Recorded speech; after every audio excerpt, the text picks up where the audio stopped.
What's going on, everybody? Welcome into Blazers Uprise Live here on a Monday. 3 days before draft day, we're going to have a draft-packed stream for you guys today. We're going to compare prospects. Eric's going to go in a little bit on Shaedon Sharpe. We'll also kind of intermittently throughout the stream maybe toss in some draft intel if you have any, Eric, that you've rounded up. John Collins rumors, that sort of thing. So we'll kind of go back and forth between comparing players, talking a little bit about some rumors, and that's what today's stream is going to be. We'll do chat polls with you guys when we do these comparisons so you can vote for who you think is the better player. Should be a lot of fun as we head until draft day. Eric, I can't believe it's literally this week. Yep. I got a juicy rumor for you right off the bat. Oh, do you? Do you just want to go off the bat just for everybody that joined us early enough? Let me just say this. You guys should be worried because CJ McCollum is allegedly rumored to being trying to woo Damian Lillard to the New Orleans Pelicans this summer. So I guess we should all be worried about that. Yeah. Where did that come from? I never saw what CJ said or where that came from. It was from Mark Stein's draft intel article today. Yeah. Bro, I wonder, yeah. I mean, I CJ guess should know better than teams that anyone. could offer us like 10 first-round picks, right? Yeah. I mean, good luck with that.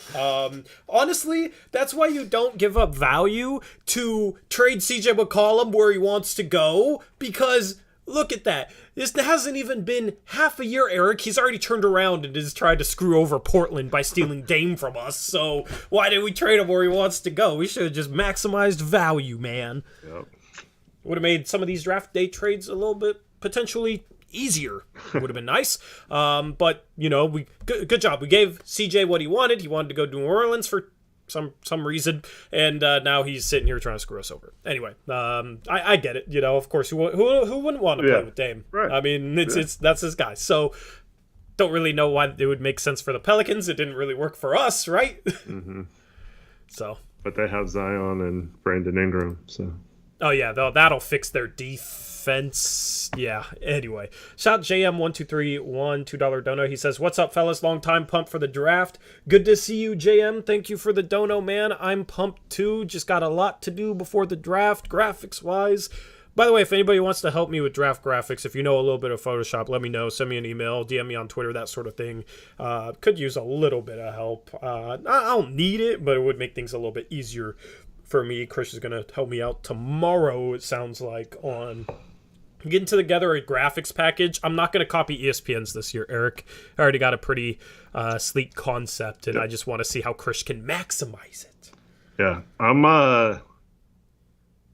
I'm usually like super excited for the draft, but I have kind of like a nervous energy right now. Yeah, see, if I was just a fan not doing YouTube, I would have nervous energy just from the fandom standpoint, but now that it's like one of the biggest streams of the year and so much that goes into that, it's just double nerve-wracking for me. Yeah. Putting a whole stream together, and it's like, it doesn't even feel like it's 3 days until the draft. Like I don't know, I'm so focused on all the, draft stuff and trying to like really learn prospects game. I watched like 4 or 5 hours of film on prospects last night.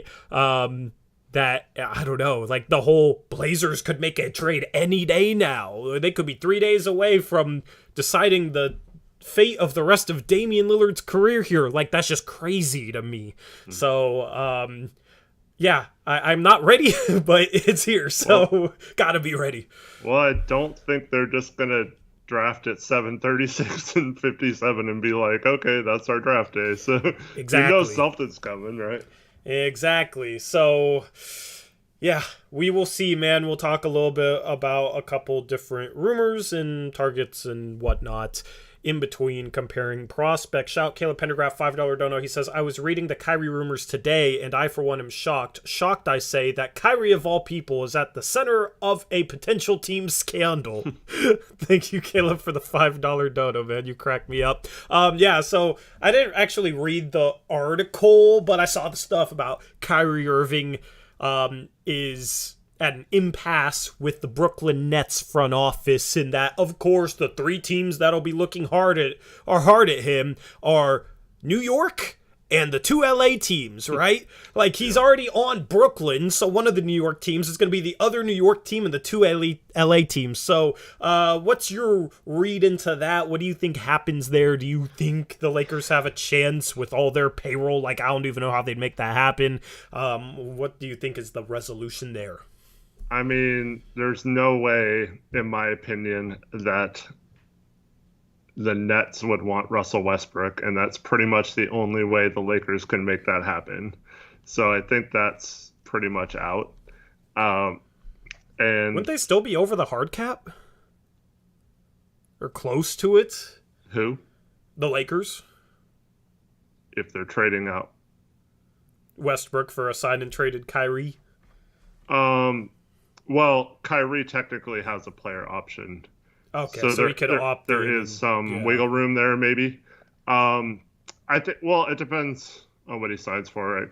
I don't know what his max is. I think it's around $40 million. There might be the 36.6. Like, I don't know, somewhere in there, 36 to 40 million. But yeah, so be interested to see if he wants to leave Brooklyn. Isn't he from New York? So I'd be surprised if he wanted to leave. I don't see the Lakers trading Anthony Davis. So the only thing I've heard is that maybe they could convince a team like the Oklahoma City Thunder, who actually have cap space until the end of this season, to possibly take on Westbrook. And they just don't have the assets to attach to him.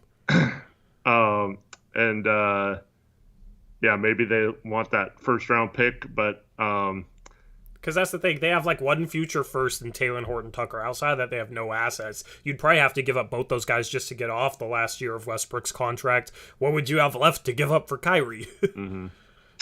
Or find another team that, like Reese suggests, Charlotte in real life is probably interested in maybe getting off some bigger contracts, Gordon Hayward and Terry Rozier. Maybe they can make something with those players work to get just 1 year of Russell Westbrook. Yeah. But yeah. Didn't Kyrie not want to play in LeBron's shadow, though? He did at the time, but I mean, maybe now he wants to again. Yeah. I mean, I don't know. For the Lakers, I think they'd have to give up AD. AD for Kyrie would be kind of interesting, I guess. AD would make sense. AD, yeah, imagine that. KD, AD, and Ben Simmons. That'd be an interesting trio. Yeah. So I think out of those three teams, the most realistic option would be New York. And maybe that's why New York is like trying to trade Alec Burks and Nerlens Noel into our TPE. They offered 11 Alec Burks and Nerlens Noel for the 7th pick, apparently, which is just absolutely horrific for Portland. If Portland was at 11 and New York was at 7, I wouldn't do that trade, let alone the opposite way around, which is even worse. So maybe New York makes a play at like Bradley Beal and Kyrie this offseason. I think one of them would have to be a trade, and maybe they'd have cap space for I don't know. I don't know how it'd work out financially. You know New York situation because you were them in the mock off season. Yeah, I was able to pretty easily generate the rookie or like the under 6 years of service max contract. Yeah. Especially, I didn't even sign or stretch Kemba, so they could stretch Kemba and do what I did and kind of make some trades with some guys into trade exceptions, like you mentioned, or just unbalanced trades, kind of free up their books a little bit and generates a little bit of money there. So yeah, it could happen. I don't know if they can do it, pull it off. Like, it's a lot easier to do, obviously, in a mock-off season. But I don't know if they could do it in real life. But they probably have to sign and trade for both, I'd imagine.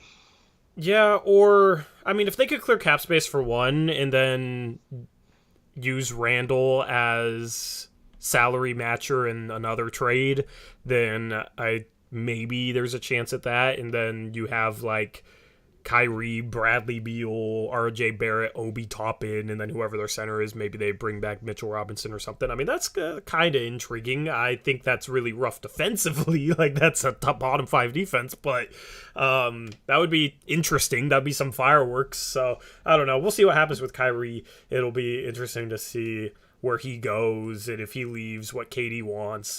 That's going to be an intriguing situation to watch. I just hope that don't come to the West, okay? Just stay in the East for both those guys, all right? Yeah, I'm not worried about either one, really. I mean, obviously, if the Lakers get him for Westbrook, that's a win for them, but I just don't see that happening. But Randall, you mentioned him. He's another weird guy who I don't see him fitting well in a lot of teams, and so I don't know if his trade value is that high either. Yeah, but it's a $26 million. It's multiple years, but I think, I don't know. But I don't see like the Wizards being like, oh, we're losing Beal, but we'll take Julius Randle. Like that's yeah. Well, actually, never mind. It does seem like something the Wizards would do. That's terrible. Yeah, I mean, maybe it's like I don't know, Dallas for Bertans and a smaller contract, and then you're able to move the smaller contract somewhere else, like you know, and then throw in more salary. I don't know. There might be ways to kind of split up Randall's contract in a 3-team trade and then move the pieces back for it in a certain way where you're able to make it work. That's the thing with Westbrook is his $47 million is so hard to split up into smaller contracts for teams, and it's so hard to just take on it itself compared to Randall, who's still overpaid, but like $26 million that I don't know. I feel like out of those 3 teams, I would bet on the Knicks. You know, Kyrie would get to stay in the New York area, and he'd be able to be the guy again. Who knows what he wants, you know? I mean, shoot, he might want to go play for I don't know, Sacramento or something. I don't know what that dude wants to do. For the record, though, the Knicks, I think their only really main free agent is Mitchell Robinson.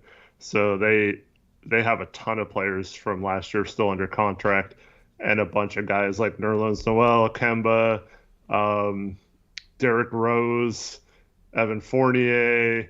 I think I'm missing a couple more. That Alec Burks is in this range, like 8 to 14 million, or in Fournier's case, 17 million. Just they have a ton of guys that they could add up to match contracts in different trades. Yep. Shout Shipless Steward with a $5 dono. He says, supporting the Best Blazers channel. Thank you, Shipless Steward, for the $5 dono. Thanks, man. Thanks for the nice words, too. Yep. Anyway. Real quick, Caleb said something in chat.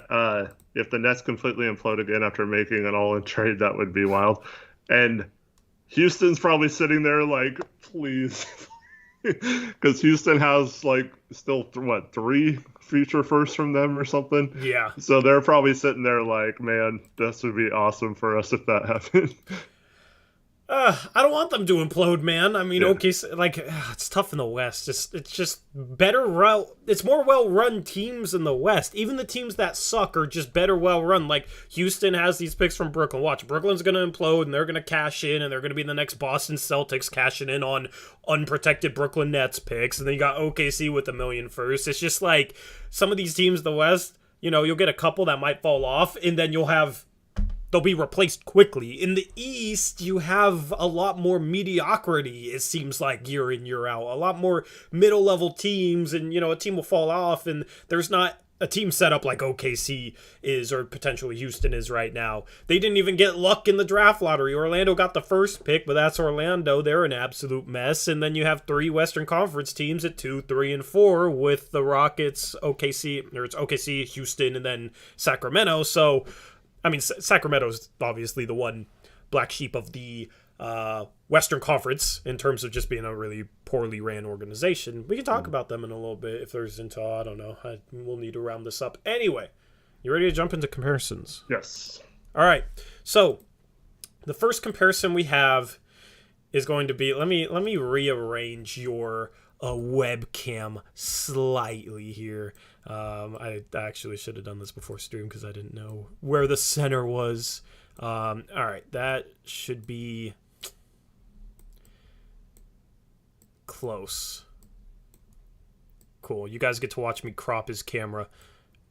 Thrilling entertainment. All right.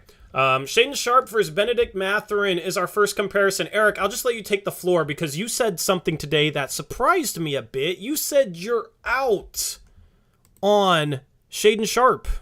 Yeah, I am as out as I am on Sharpe. I'm as in on Benedict Mathurin. I think the guy is going to be a legit player, and I'll tell you why. Yeah, don't even talk about Mathurin. I want to know why you're out on Sharpe.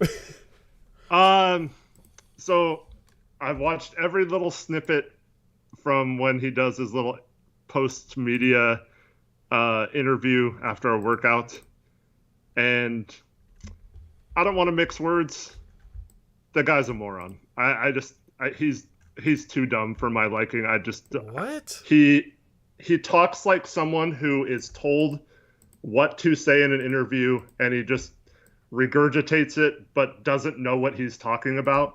Like he tries to explain certain things and it makes no sense, and then on top of sitting out a year, and then today he got asked like if he thinks that he's got a little bit more of a learning curve for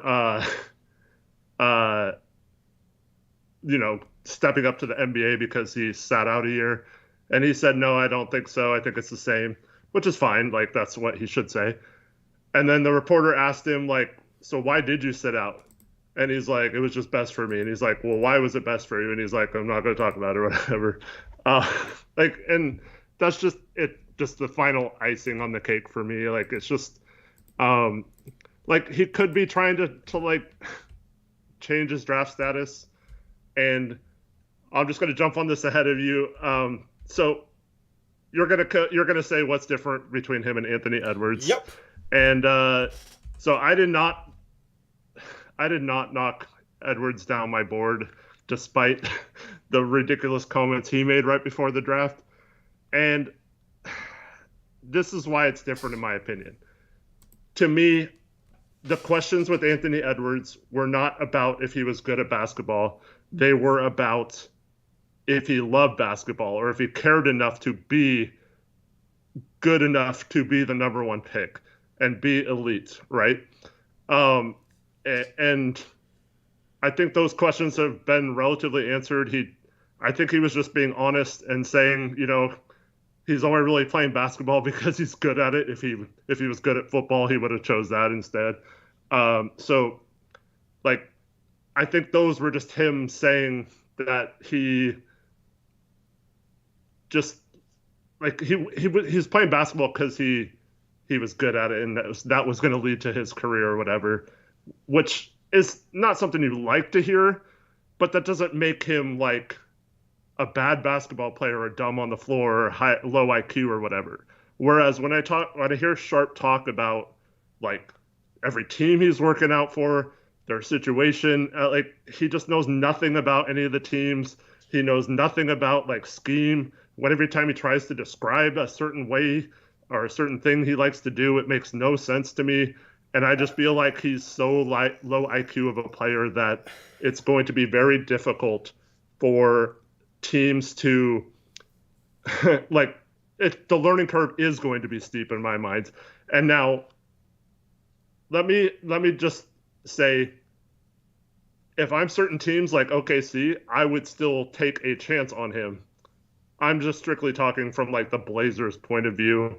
I don't think we can afford to take a chance on a guy who might be a complete bust. Okay, that makes more sense, because if you say you're like fully out on a guy, I'm thinking like, I don't know what that means. So, okay, and I'm glad you put that into context. I think that I disagree, because the dude didn't play in college. The dude didn't play in the NBA. I'm not expecting him to know a whole lot about schemes, and like, if the dude doesn't watch a whole lot of NBA, I'm not gonna knock him for that. If he doesn't know who's on the Spurs, I'm not gonna knock him for that. I don't think that really matters. I mean, from what I've heard, he's a hard worker. He improved a lot in high school. It's just, you have a guy that didn't play college ball, so we didn't have to learn a higher level of, schemes and whatnot. So yeah, there's going to be more of a learning curve, but I mean, if he, played in college a bit longer. I know he practiced with Kentucky, but we've seen guys at Kentucky kind of struggle and then come into the league and take a bit of a jump. I think Coach Cal is a little bit overrated as a coach in college. I don't think he necessarily prepares his players the best for the NBA. You just have players that come into the league and end up in good situations, or were just supremely talented as prospects and then actually maybe got knocked down a little bit after their college season. Tyrese Maxey is kind of the key example of that. I don't know, man. He's not somebody that I'm super worried about his interviews with. I mean, Have you heard the interviews? Yes, I've heard his one with Portland. I've heard another one. I forget where he was. I don't know, man. Like, he just seems like he's a bit introverted, doesn't really know how to handle himself in front of media yet, and that's something I'm going to knock him too bad for. It comes down to, for me, can he play? Does he work hard? The stuff about knowing the game, I'm not expecting a guy who's only played in high school and AAU ball to like really know the game as he makes a jump from there straight to the league. I think if he ends up in a situation as a hard worker, he can learn that sort of stuff. So, I get the concern, but I'm not going to hold that against him as much as you are. Let me just say for the record, I'm sorry for calling him a moron. I meant like basketball IQ wise, it's nothing personal with him. I shouldn't have used that word. Whatever. My bad. Yeah, that was a little harsh. But like he got asked like how we do with like alongside Darren Fox, like running him in pick and rolls with him and Sabonis or whatever. And he just, I don't know, his answers were so bad. And like, I know these guys are babied and pampered their whole lives, but almost every other prospect takes the time to like look up and at least figure out a few things about the team they're working out for before they do it. So they know they're going to get asked these questions. Now he's been through several of these things. So like today, it shouldn't have surprised him that he's getting asked these same questions by just a different team today. And it just seems like he doesn't even like know the game that well. And I feel like most good players are students of the game. Now it could change. I'm not saying it can't. And that's why I said I wouldn't completely rule out taking him if I'm a GM that has a secure position like Sam Presti. I'm just saying like most elite players in the NBA have some sort of decent basketball IQ, understand the game, the history of it, how teams are, like just some sort of grasp of how basketball works. And I just did not get the sense that I feel like he's just going to go out and play like AAU ball or something, and he thinks that's going to translate to the NBA. That's the feeling I get with his interview. I feel like that's quite a assumption based off an interview from a guy who hasn't played basketball past high school. Like, it's if he had played in college, or if this was a guy 3 years into his NBA career saying this stuff, like, yeah, I get the concern and I wouldn't trade for them or pursue them. But I mean, it comes down to his willingness to learn. I don't think anything with his basketball knowledge right now is determinative in terms of his NBA career, because I mean, the dude was not a highly regarded prospect starting his high school career. He rose up like rapidly. He improved a lot. I don't think... Because he has talent. Yeah, I mean, but he developed that talent. Like, he wasn't that good early on in his high school career. From all accounts, he's a guy that works hard. So if he doesn't know the game now, but he's a guy that's like cares and is willing to work hard and cares about how good he is as a player, then I would assume that he's going to try and, learn things, and he's going to be receptive to coaching and that sort of thing. And he's going to learn how different schemes and stuff work in the name of them. Absolutely. So I don't know, like, yeah, it's a gamble, but he's always been a gamble. He's always been a low floor, high upside guy. That's just maybe part of the, low floor part of the risk. I mean, if he's willing to learn, I don't think it's a situation where he's like, based on these interviews, he's incapable of learning the stuff that he doesn't know right now. So that's where, like, pre-draft workouts are a benefit for teams, bringing him in and like coaching him up in workouts, seeing how quickly he can pick up on stuff that you're telling him, stuff that you're trying to teach him in these workouts.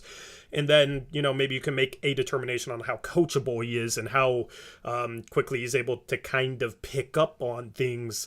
And that's why pre-draft workouts are good. So I just think that's kind of part of the risk with him, and part of the thing that teams that know what they're doing will try and figure out off the bat in workouts. Hopefully that's what Portland did when they worked him out. So I don't know. I've heard his interviews and I get it, but it hasn't changed anything for me. I mean, the report that he is basically floored teams with how bad he is in an interview, or like talking in a room with them too. I mean, who knows how much truth there is to that as well. But I'm just saying, like, it all lines up with how he interviews in these post-media things too. Yeah, I mean, you said you weren't holding that against Tari Eason though, right? I said that.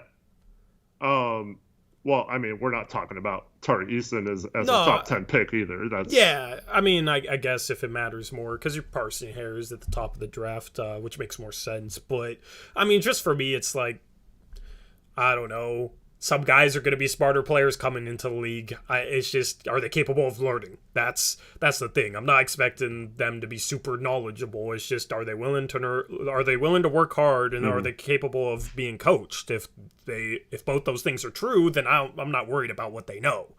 And that's where you have to do, as a team, just you're digging into his background and, pre-draft workout, try and coach him on some things and determine those things. Yeah. I guess for me, it's like, I mean, there's some concerns that his like first step isn't quick and stuff like that. And like when he starts going against better competition, he's not going to be able to create very much. And so to me, there are ways to overcome that with tons of film study, learning the game. And that could definitely be taught. So that's why I'm not like saying you shouldn't draft him at all if you're certain teams. I just think you have to be somewhat knowledgeable about how to overcome that. And I'm worried about him when he steps on the court his rookie year, assuming he goes to a team where he gets playing time his rookie year, and the game's too fast for him, and if he struggles a little bit, I just worry about him mentally, and I hope I'm wrong on that. I hope he proves me wrong. I just can't rule that out when I'm comparing prospects, and so I'm having to drop him a little bit down. Yeah. I mean, if you drop him a little bit because of that, I think that's justifiable. It's just, yeah. When I heard you were all out on him, I get it for Portland, but that's the thing is I think a situation like Portland, if he was willing to learn, this would be a good situation for him. You know what I mean? Like, Chauncey, I think, is a good developing coach. So yeah, it's tough because I agree with that fully. I like Chauncey. I think that's probably in year one was his biggest strength. I don't think there's any question about that. Was his ability to relate and get the guys on the end of the bench to work hard and play hard and stuff like that. So I completely agree with that, but I don't think if you're Portland, you can afford to take that chance. I think you should. That I kind of soured on Dyson Daniels a little bit, or I actually never was super high on Dyson Daniels, but at this point, I would take Daniels over Sharpe if I'm Portland. Yeah. I would take Daniels over Sharpe. At this point, I'm 50-50 on Sharpe versus Mathurin. I'm not going to make I don't know. I should make a determination. The problem is Sharpe didn't measure as well as I'd hoped.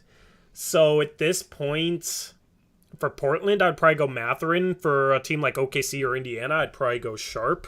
Let me do a chat poll for chat and put these two guys in there.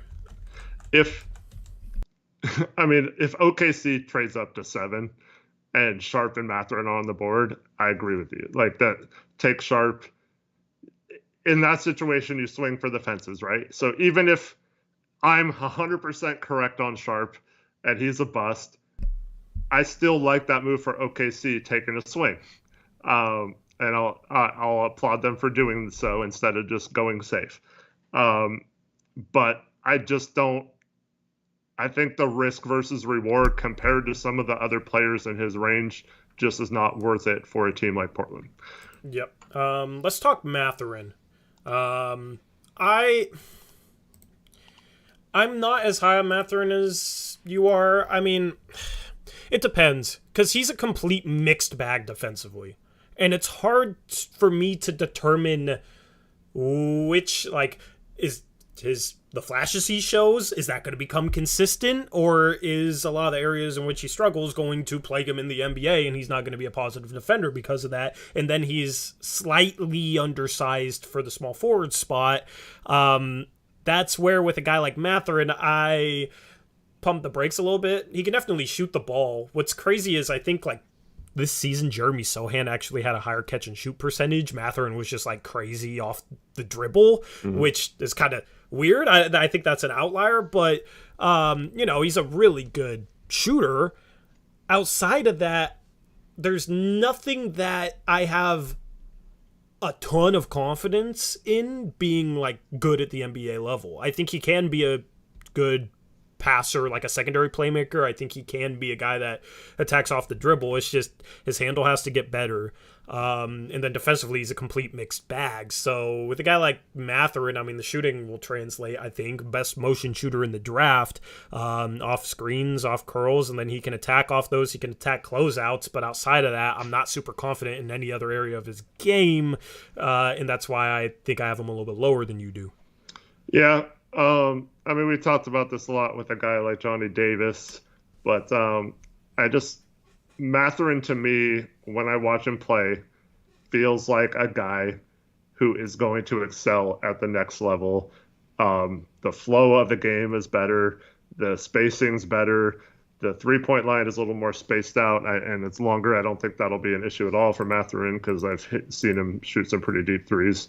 And overall, like team defense scheme-wise, I think he's fine defensively, and I think a lot of his errors are just falling asleep, that kind of stuff.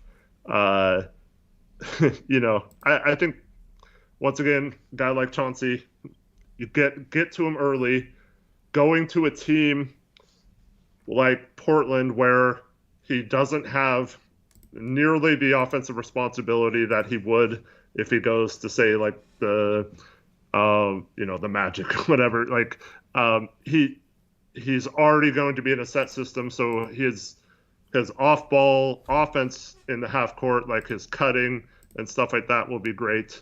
And I think if you get the right coach, like an Ime Udoka type, who preaches him how much he can affect the game on defense, if he comes in with an attitude like Gary Trent had his first couple of years where playing defense will get you on the court, I don't think that he will have the problem. And I feel like any player is kind of a cop-out because any player can do this.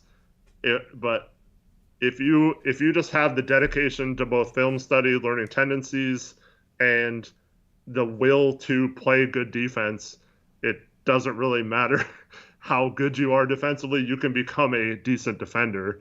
And when you're that athletic and have that kind of body frame and you have an NBA ready body, I just feel like if he comes in with the mindset that defense number one right off the bat.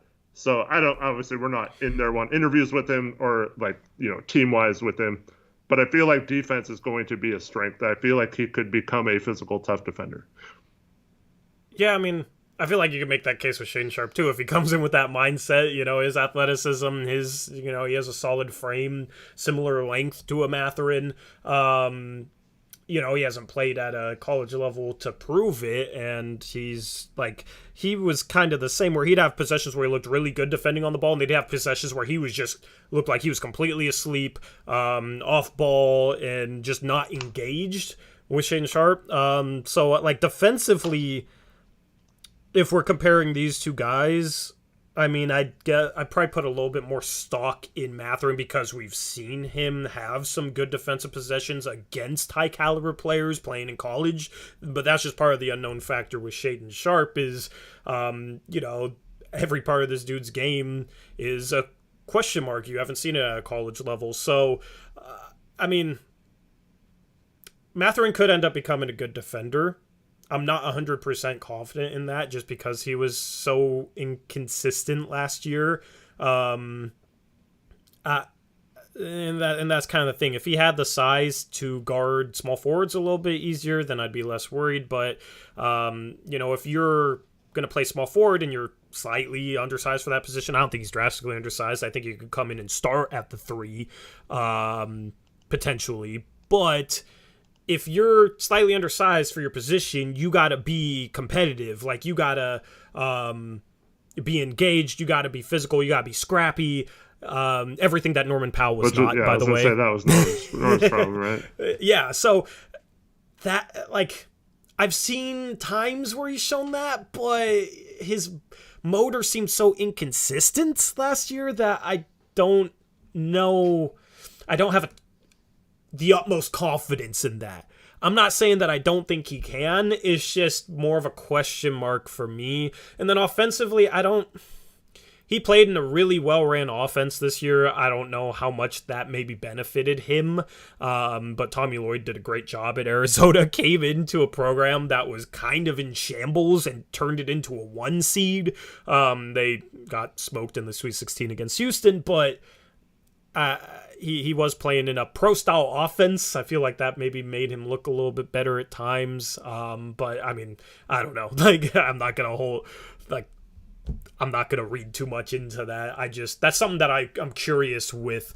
When you look at Johnny Davis at Wisconsin, where he just has to create everything and he has no spacing, going up against multiple defenders. And then when you look at a Benedict Mathurin and he's playing in an offense that has really good motion, gets out in transition. You got Dalen Terry to facilitate things. You got a really good pick and roll partner lob threat in Koloko. That's kind of where I wonder if Johnny Davis is the better prospect. He made things happen off the dribble pretty consistently at Wisconsin and wasn't in the same situation. So if I had to pick for the Blazers, I'd take Mathurin over Johnny Davis, by the way. But for another team, I think I would lean Johnny Davis right now. I mean, you mentioned Dalen Terry.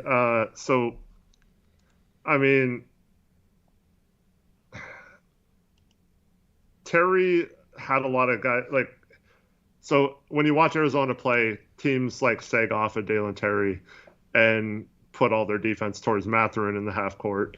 And then Mathurin's first year at Arizona, his efficiency was really, really good. And then it goes to super high volume. So of course the efficiency drops this year. And I just feel like, I don't know. Maybe it's just a hunch or whatever, but I feel like when I'm watching Mathurin, it feels like a guy who's just going to break out and be a star at the next level. Yeah, I've had guys like that too, where it's just the way they look, the way they move, that sort of thing. I'm high on them for that reason too. So, and I see it. I just am a little bit more reserved. I saw somebody in chat said, Tori, I thought you wanted Mathurin. I don't not want Mathurin. I'm just not as sold as him for Eric. So I'm going to play a little bit of devil's advocate. And, that makes for a good conversation, I think. 71% of the chat said Benedict Mathurin. 29% said Shaedon Sharpe on 92 votes, by the way, Eric. Yeah. Here, let me take some donos if you want to do that. Yeah. Okay, so you can answer this question. Tyler Weber, $2 dono, says, any worries about Matherin's half-court numbers? Like I just said, I feel like, like Tari alluded to, they did move the ball pretty well. I think they were by far the most efficient in terms of like assist percentage and stuff like that in the NCAA this year. But I kind of liked that he coming from that, so he understood how to move off ball and all that kind of stuff. So I just feel like in the right situation, Dame and Ant are obviously going to be the main creators, so he doesn't that. Even if his creation isn't good off the bat, I feel like that's fine because we don't necessarily need him to create on the Blazers. So I feel like he can come in and it's going to be open and he's going to feel so much more comfortable and it's going to be so much easier than it was to score with the defense focusing on him. And I feel like that could be the case for a number of players. I just feel much more confident about his numbers being better in that situation than, say, Dyson Daniels, who we have seen struggle shooting the ball, and which could improve too. I'm not saying it can't. I'm just saying, like, we've physically seen Matherin do it. Daniels is more of a projection that hopefully he would be able to do it. And then, like Sharpe, we haven't seen at all at a higher level than high school, so we have no idea if he's able to thrive in that kind of offense either. But I saw him make some really well-timed cuts, and if you can do that in a system where you have good pick-and-roll threats and you're a good three-point shooter, I just don't see any way how you can be bad in the half court. I just don't see it. I feel like that's the numbers aren't necessarily telling the whole truth there. Yeah, I mean, as a shooter, I think he's completely fine. Off the ball, it's fine. The question marks come with his creation in the half court, which he has some good flashes and, some really good moments. He has potential in that regard. That's just part, like, the teams that think he's going to, the people that think he's going to be a good half-court creator, pick-and-roll ball handler, improve his handle, because that's something he needs to do, are going to be higher on him than those who are a little bit more reserved in regards to that. So, it's hard to say because I like the way he moves and he has good footwork and a decent first step. So if he improves his handle, I think he's a guy that can break down defenses. I'm not super confident about his finishing in traffic. That's kind of an area he struggles. So that's I don't know how consistently he'll be able to get to the rim and finish. Well, like you could learn from Dame there because Dame wasn't good at that either. And he turned out to be one of the better in the league at one point. Yep, that's just, that's the thing is it's with these guys, it's all projection. And like with every prospect, there's 2 or 3 things where it's like, they could be good at that. They might not be, and that's going to determine the differences in projection. So we call those swing skills. Being able to finish around the rim off the dribble is one of them. Defense is one of them. If he's a good defensive player and then he's able to improve his handle and get better finishing around the rim, then yeah, he could be a star. If he doesn't do any of those things, then he's kind of just a 3-point shooter who can play in transition and throw down a lob. You know what I mean? The difference between those 2 types of players is actually pretty drastic. So, the worst case scenario, you probably wouldn't draft this guy top 10. The best case scenario, we could be looking at a redraft years from now and he's a top 5 pick. So, it'll be interesting to see. So, Zach Peters in chat, who thinks that Shaedon Sharpe's going to be like a top 10 player of all time, apparently. Says, bro, do you not watch the game? Creation is the most important part of the game. You must have missed the part where I said, even if it's not good, I think Matherin will be good at creation at the next level. I was saying, worst case scenario, even if the creation is not there, I still think he fits our particular roster. He's still, that's the thing, is like, if he he'll fit off the ball. He's a really good cutter. He can play in transition, and he can shoot, catch, and shoot threes. So if the creation doesn't pan out, he still has a role on a good team. There's not a ton of downside with him. There's a lot more downside with a Shaedon Sharpe. I'm going to say that same exact thing for someone later in the stream. I'm looking forward to it. Anyway, do you want to share some draft intel, and then we'll go to our next prospect comparison? Do you have any nuggets for us? I know, like, there's talk about John Collins today. Yeah, Woj just came out and said that he fully expects by the end of the week John Collins will not be with the Atlanta Hawks. Would you do 7 for Collins and 16?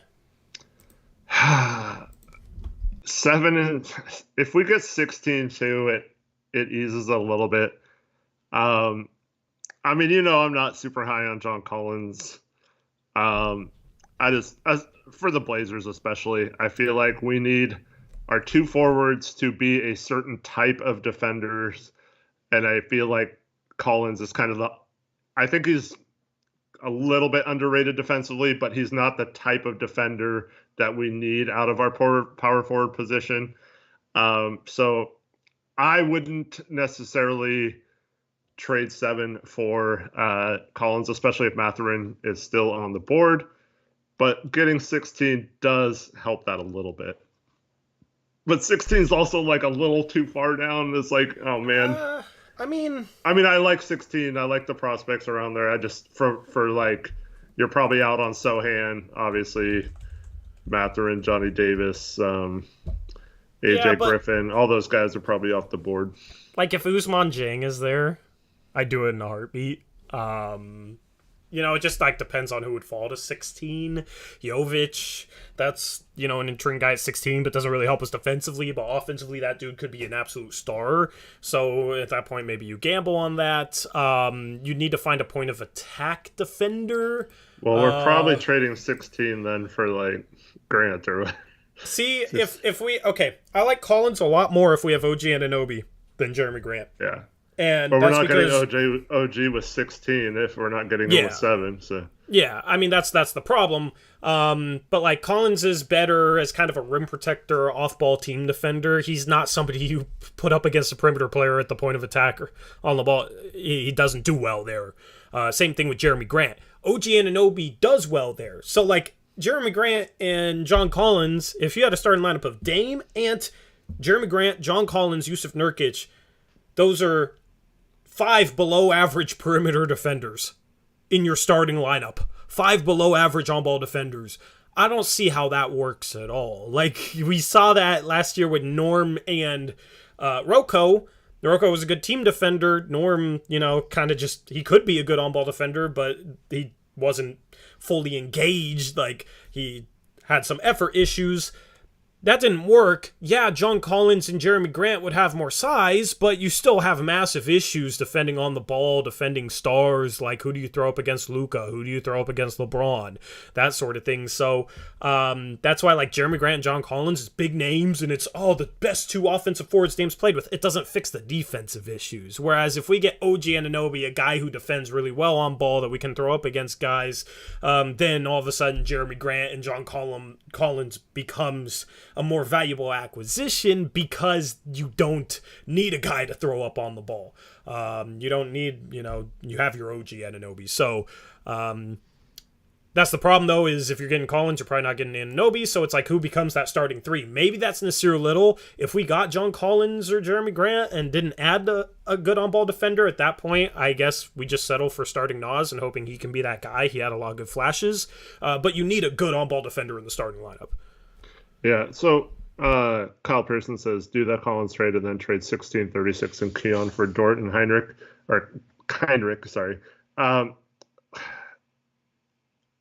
I just, OKC's, they're either moving up and using a bunch of assets to move up, or they're not going to, they don't want more picks in the first round. So they would still have 12 in that scenario. So unless that trade somehow got them able to move up, but then I would want to be that other team that got 12 and 16 for 7. That situation, right?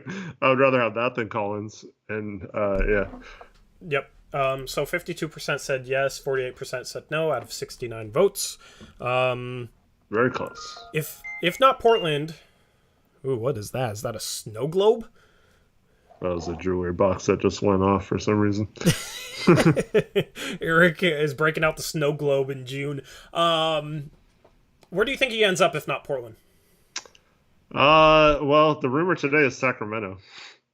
And that's who I had getting him in that mock draft with trades, funnily enough. Yeah. And it wasn't based on hearing anything about that. Yeah, and apparently it's the number 4 pick isn't in play, though. It's weird, but... yeah, see, why would you want Keegan Murray if you're getting John Collins? Like... Unless they're planning on taking Ivy, but Ivy supposedly doesn't want to be there, and he actually said, like, oh, it wouldn't be the worst situation if I ended up there. What?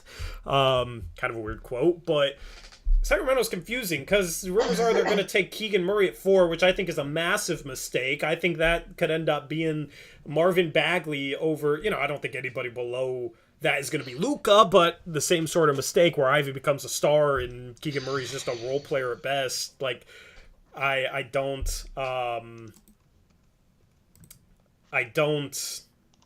like that for Sacramento. If they're also planning on getting John Collins, then why would you want Keegan Murray? So that's where it's like, if you can trade down from 4, because that's the thing, teams are going to want Ivy. In my mock draft, I had New Orleans trading up from 8 to 4 to get Ivy to start next to CJ, and then giving up, they have a bunch of future firsts, giving up some combination of future firsts, and then at 8 you're probably more comfortable if you're Sacramento trading that for John Collins. If I were them and it came down to drafting Keegan Murray at 4 or trading that for John Collins and like at least 2 future firsts, I would probably take the latter. Even though I don't like either of those options for Sacramento a whole lot. Mm-hmm. Real quick before I forget, so I think we missed a dono before. Caleb Pendergraft, $2 dono, asked about not Zach Collins. Chet Holmgren, different Gonzaga big. He asked about I forget I remember the message. Or something like Chet Holmgren didn't share his medicals with other teams. Thoughts on that? The report was he didn't share his medicals with most of the other teams, which, I mean, he's not. There's only like 3-4 teams that are potentially going to draft him, so why would he need to share his medicals with the other 26 teams? Like, it said most other teams, not he didn't share his medicals with anyone. And I don't think he has any medical concerns, so I'm not too worried about that. Yeah, so, I don't know, from his perspective, I mean, a little bit of that could be trying to go to certain teams. Maybe he doesn't want to play for a certain team. But, there's, I don't know. When you're for sure going to be a top 5 pick, does it really matter what you do? And that's why I was a little disappointed with Sharpe a little bit, is because I felt like if he would have shown something and shown off some of his skills, if he truly is a good player, wowing in these workouts and going up against people, like even if he doesn't need to play in the combine, like just show up and play and wow people or whatever. If you had that mindset, I think you could we could be talking about certain players jumping into the top 5. But when you're a top 5 pick already and you're pretty much guaranteed, I don't see him slipping past 3. I just don't know why you would share more information than you have to with other teams. Yeah, I agree. Shout out JM1231 with the $2 dono says, Tori, because it's the Kings. Yeah, the Kings are going to do Kings things. It doesn't matter who they have in charge. They're just going to become infected by the organization they work for, it seems like. So, they just need to take Ivy. Or if they're not going to take Ivy, trade out a 4, because there's going to be a team that would probably give up a ton of value. And if you're, don't want Ivy that bad, get that ton of value. And then you can flip it for like a young player that can maybe help right away, like a John Collins or whatever. And then you have other assets to maybe do something in the future, right? Like, if they draft Keegan Murray at 4, I'm gonna feel bad. And maybe it might be the right pick. It's just like, that's such a Kings pick to me, man. I haven't been as high on Keegan Murray as other people. I think he has a really high floor. He's going to be a solid starter on a solid team, but upside wise, I don't think he's going to become a star player. I'm not super high on like his overall ceiling. And if you're drafting at 4 with a Jaden Ivey on the board who has all-star upside at the very least, like athletically phenomenal, rapidly improving half-court game, I mean, you just gotta bet on that. Like, that's the thing, is they've made mistakes not betting on that. They've made mistakes in the past, trying to get too cute with picks, and I'd feel bad for him, man. Anyway, let's try and rapid fire these a little bit quicker. Let's go to comparison number 2, which is going to be Jalen Williams versus Ochai Agbaji.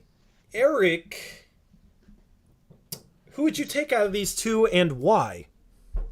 It's Agbaji for me, and it's not even close. This is the player who I was going to say earlier. I forgot exactly what you said, but you said something, and that was exactly my thoughts on Agbaji, is that I just feel like he's done everything possible, got a great attitude, great IQ. He's a winner. He's probably the best off-ball offensive player in the draft. Defensively, I think he will be at least slightly above average defender, if not better, and good both off-ball and at the point of attack. And you can maybe question his creation a little bit too, but I mean, you don't average almost 19 a game in college without some sort of creation. I mean, he looks... I don't think he's going to be a creator at the NBA level. I would take Jalen Williams. I have a lot more confidence in his creation ability. I think he has a far higher upside for that. I think as a shooter, they could be similar caliber shooters. Ochai Agbaji, I think, is going to be the better defensive player, but I think Jalen Williams can be solid. I think he can be okay. I like Jalen Williams' length more at the 3, 7'2" wingspan. I think he has like an 8'10" and a half standing reach, while Agbaji's like 8'7" and a half or something like that. So Williams has more length as well. I believe Williams probably a little bit younger because he played 2 or 3 years in college and Agbaji played 4. Agbaji's going to be a role player for sure, just as a 3-and-D guy. I'm not confident in him becoming much more than that. He's able to make some things work at the college level, but I just don't think he has the burst or the ball handling ability or the shiftiness or really any of the traits you look for in a guy being a creator at the NBA level. Whereas Jalen Williams, I think, the dude can pass the ball really well for a wing. I think he can be a secondary creator. I like Jalen Williams' game a lot more. I think they're both, at minimum, going to be role players. I just like Jalen Williams' upside more. Yeah, see, to me, and I'll say this about Mathurin too, if you can come off a screen or take one dribble into a pull-up mid-range jumper, I feel like you can develop creation skills, and I feel like both Agbaji and Mathurin both have that skill set, in addition to being a good three-point shooter and all that kind of stuff, which also helps players run at you faster and things like that. So I just like Agbaji as you know what you're getting. I mean, yeah, maybe I agree with Chat that Jalen Williams, if both reach their absolute ceiling, Jalen Williams' ceiling is probably higher than Agbaji's, but I just don't know if Jalen Williams will reach that ceiling or come close to it, because to me, and this is weird because I was one of the, I feel like I had him in the first round when a lot of other people didn't. Yeah, you were back before the West Coast Conference tournament. But it's I feel like something's gonna, with Jalen Williams, it's gonna be where he comes off the screen and he's just a little too slow processing things to be a star at the next level. Which of course we're not talking about stars at this point. I just think the game is going to be a little tougher for Jalen Williams to adapt to, where he's kind of been able to control the offense and do a lot of things at Santa Clara, but I don't think he's going to be able to do those things quite as easy at the next level, whereas Agbaji has already proven with the championship run this year that he can do it at the highest level in college, and I don't think the transition will be quite as hard for him. Dro says Jalen Williams needs the ball in his hands. Jalen Williams this past season shot 48% on spot-up shots, okay? So, Dro, no, that's not the case. Jalen Williams can shoot. He can play off the ball. He's good with the ball in his hands. But that's the thing. If he couldn't shoot, if he had shot trouble, then I'd probably take Agbaji over him. But I have no concerns of Jalen Williams being able to play off the ball and catch and shoot. Yes, he improved a lot in college from the three-point line, but so did Agbaji. Like, you gotta give Jalen Williams some credit as a shooter, man. The only thing is, not a lot of his threes were deep threes, so that'd be the only thing I could maybe say is maybe like he struggles with a little bit further back 3-point line. The Devin Vassell syndrome. Maybe.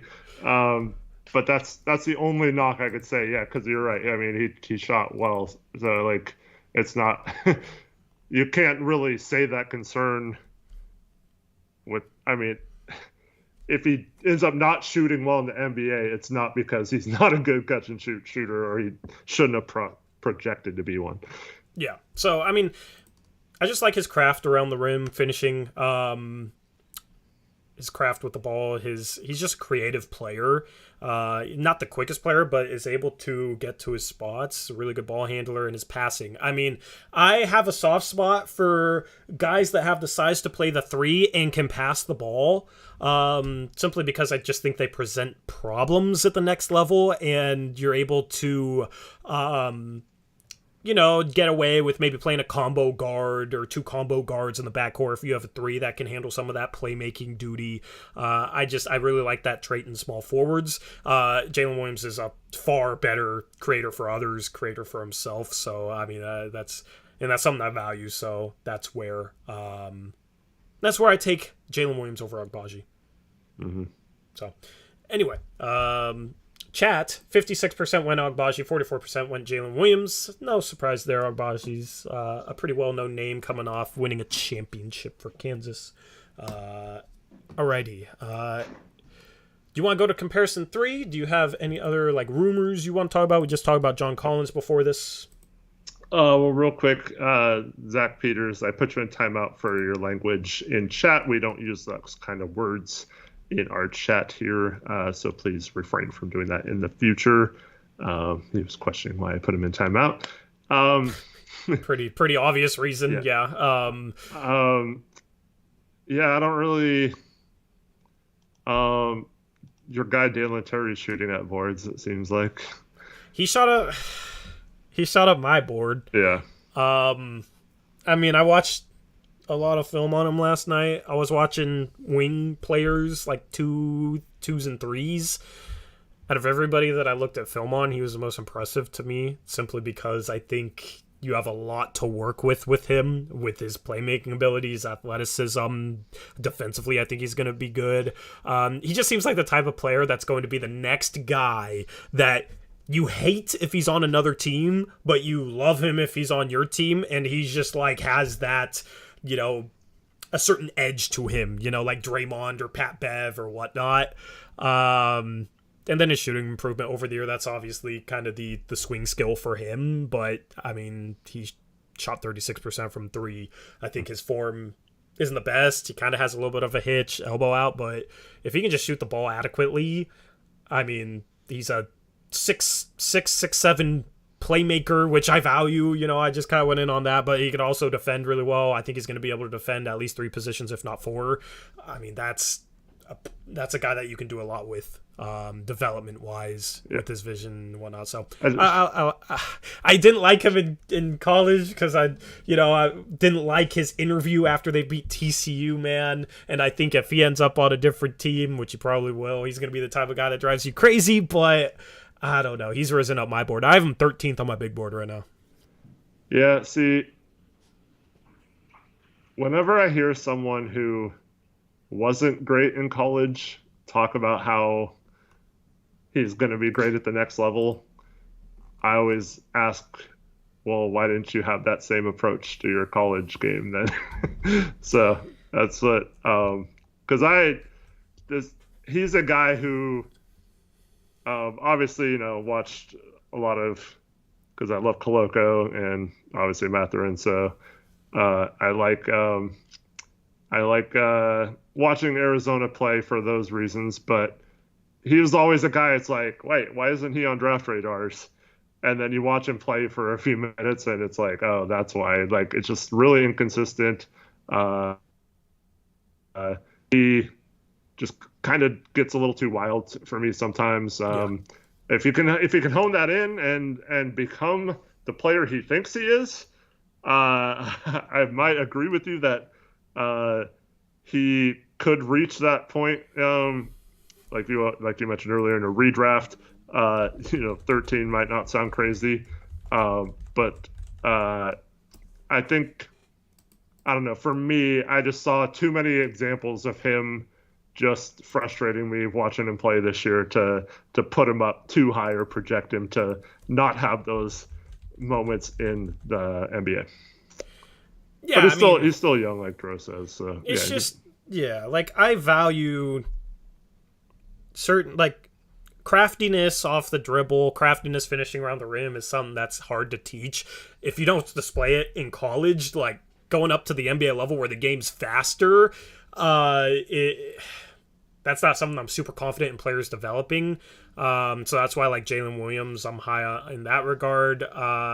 Dalen Terry doesn't have that type of craftiness. I'm just talking about certain skills that, I like seeing in prospects, because I think they're really hard to go from being maybe mediocre at to good in the NBA when you make that sort of jump. That's one of them. And then, like, just vision, just playmaking. I mean, you could definitely improve that, but I mean, the way he sees the floor, some of the passes he makes, I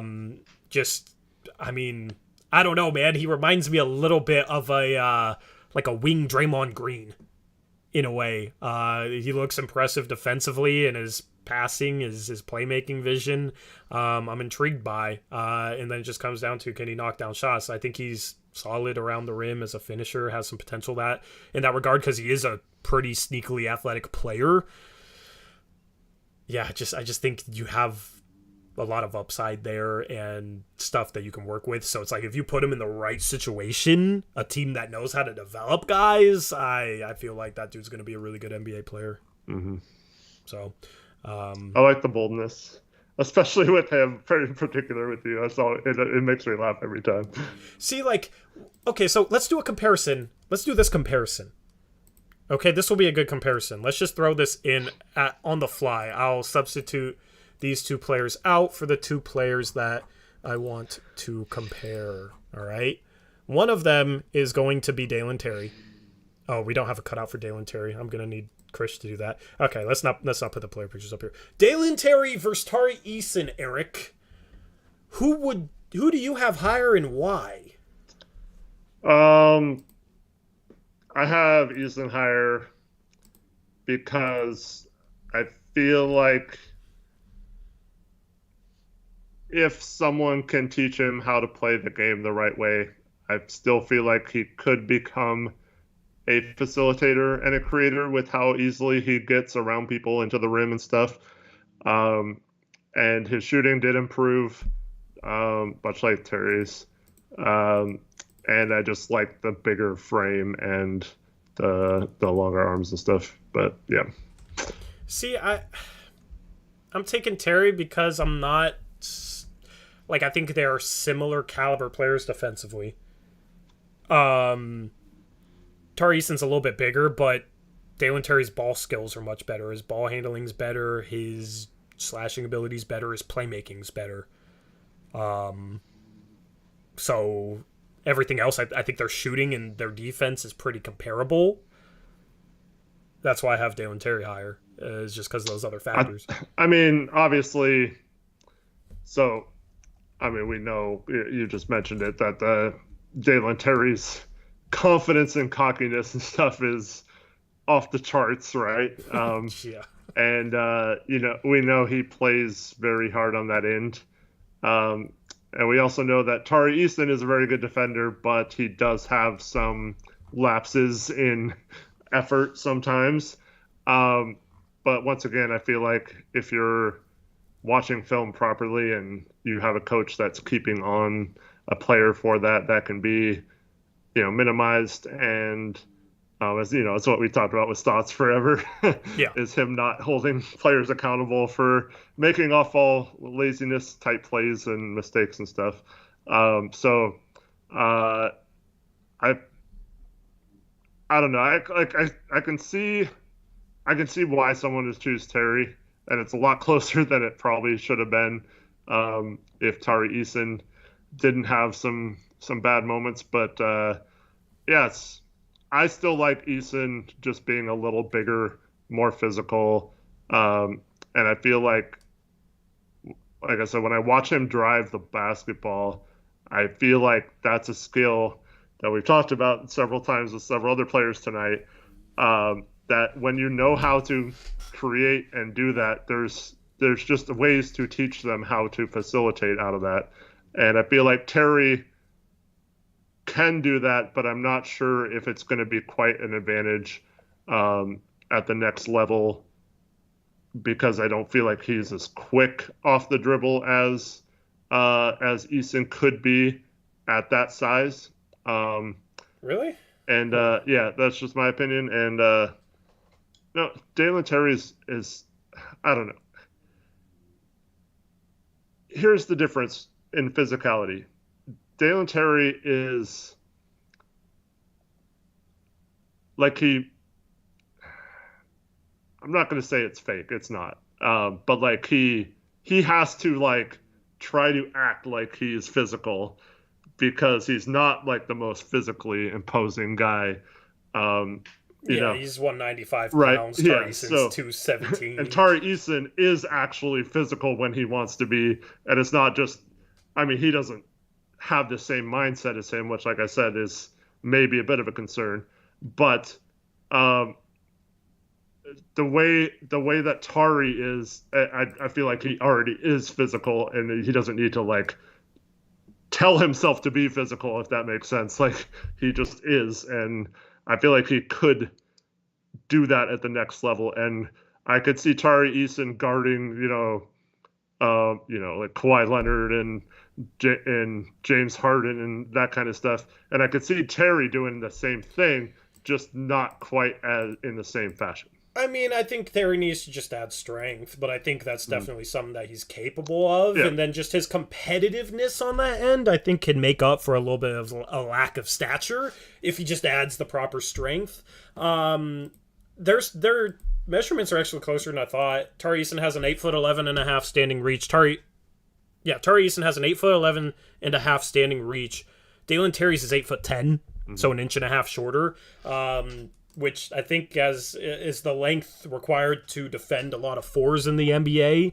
Eason's just much stronger, so I have much more confidence in that. But I think Dalen Terry can add strength. I think that's somewhere where he can catch up. And then, I mean, the thing is with Tari Eason's driving is I feel like a lot of his drives in college, he was able to get to the rim simply because he was stronger and just bigger than players, and I don't think that's going to be quite as much of an advantage in the league. And he might have a little bit more trouble like getting to the rim. And then he makes, when he's not able to kind of bully his way all the way to the rim, he makes some mistakes. Drives into traffic a little bit too much. I don't know. I just don't know how much his creation off the dribble is going to be a positive in the NBA. Whereas I know Dalen Terry is going to be a guy that can at least facilitate and pass the ball and handle it in transition.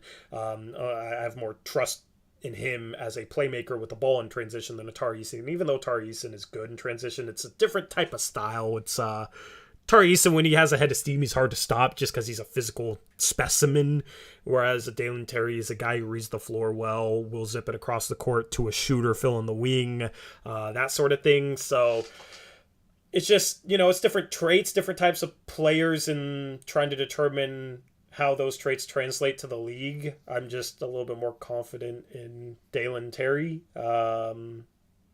So that's my opinion. Splitting hairs here, honestly. Anyway, he's been rising up draft boards. So to start off with me asking for intel. So what's the intel? Just that he's creeping into that mid first round range, maybe. Yeah, where do you think is like the highest spot that would make sense for him?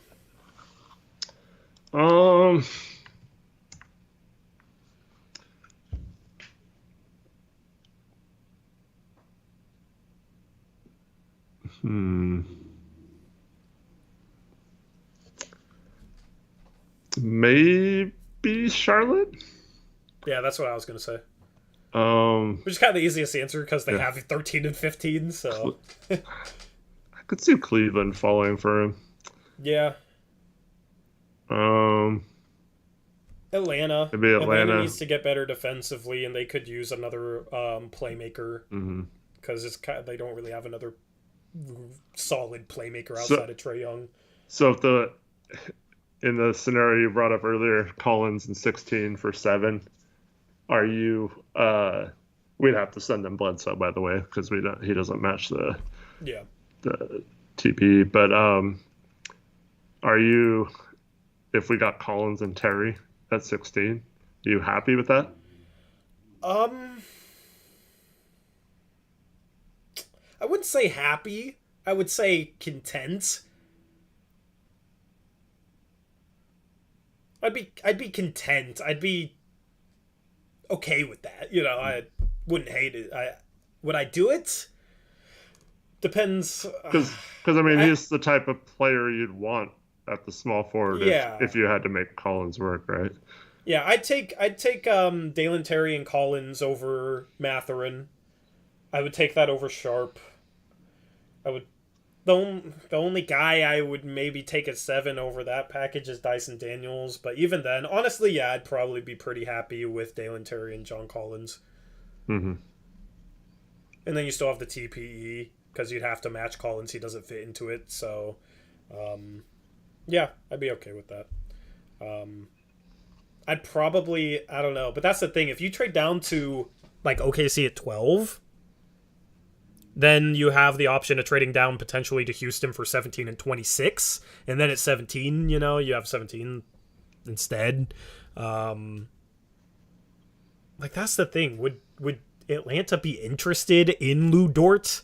That's kind of the type of player they need, right? They need a point of attack defender. They need a starting shooting guard that can defend next to Trae Young. I mean, if you can trade down to 12 and get Dort and maybe another asset and try and flip those for John Collins, and then you could have 12 instead of 16, or you could trade down from 12 to 17 and 26. I like that a little bit more. So. Yep. Anyway, next comparison is Branham versus Ty Washington. Which, I like, Branham is much higher on people's boards, but I just want to compare these guys because I think they are pretty comparable. Maybe the two best mid-range shooters in the draft, at least, you know, like off the dribble. I mean, you could put Jabari up there, but for, you know, the players not in the top 6, 7, 8. I think these are the two best mid-range shooters in the draft. Malachi Branham was like crazy efficient on pick and rolls, whereas Ty Washington wasn't, which is kind of confusing because they are similar style attackers to me. So I was curious to hear your thoughts on, I know you have Branham higher and I do too, but I'm curious to hear your thoughts as to why. Well, I agree with Eric Olson that people are kind of sleeping on Ty a little bit. But I think that's because not necessarily anything he's doing wrong. It's just there's so many players that have outshone him in. I mean, you basically hear nothing about him. Maybe that's just because I'm mostly Blazer focused right now. But like, there's no buzz about him really or anything, and it's kind of weird. because he was like a guaranteed lottery pick just a few months ago. Yeah, well, then he got hurt halfway through the season. His production suffered, and he never really got healthy. And I honestly was basing a little bit too much off of his late season play, but just looking back at what he was doing earlier in the season, the fact that he got hurt, I rose him back up my board a bit because the dude, I mean, earlier in the season, he was a projected top 10 pick, at least a projected lottery pick. And, you know, I don't want to knock him too much for the injury he sustained. He was regarded far higher than Malachi Branham earlier in the season. So, but yeah, so to me, this is another one that's not close in my mind. Branham has it for me. And so I do agree. So they're comparable in this pick and roll. Mid-range, that kind of stuff. Even maybe getting to the rim is fairly comparable. But I think Branham kills him in three-point shooting. And also, I think defensively, Branham has the tools to be a plus defender, whereas Ty is still somewhat of a question mark on that end. Here's my thing with Branham that I've really started to think about is, does his range extend out to NBA three-point range? Because he's a guy that's really comfortable from mid-range, and he's solid from three, but he's a guy that toes the line. And he's not comfortable off the dribble from three. Like, he doesn't pull up from three. He's not a guy that's you're going to see shooting a bunch of step-back threes and knocking him down. Like, he's pretty much just a set spot-up shooter towing the line from the three-point line. He shot 41.5% from three in college, so, you know, that's a good number. I think he's going to be a solid shooter. I just don't know if he's going to be like a 40%er in the league. I'm a little bit down on his three-point shooting in the league. I just feel like that's one of the guys that might struggle with the deeper NBA distance, kind of the way he shoots the ball.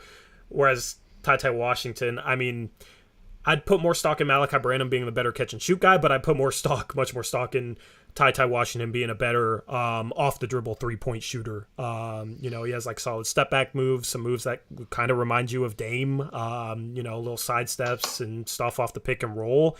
In the NBA, I feel like Ty Washington could be a guy you can't go under on pick and rolls, whereas Malachi Branham you can. And if that's the case, then I don't know. I think it's a very close call between these two guys. Yeah, see, when it comes to like projecting 3-point, if they're a good 3-point shooter right off the bat freshman year, I pretty much feel like they're going to be a good shooter. Whereas some of the guys who started off as a bad 3-point shooter and kind of progress from there, then I can maybe see your point with that. But I don't know.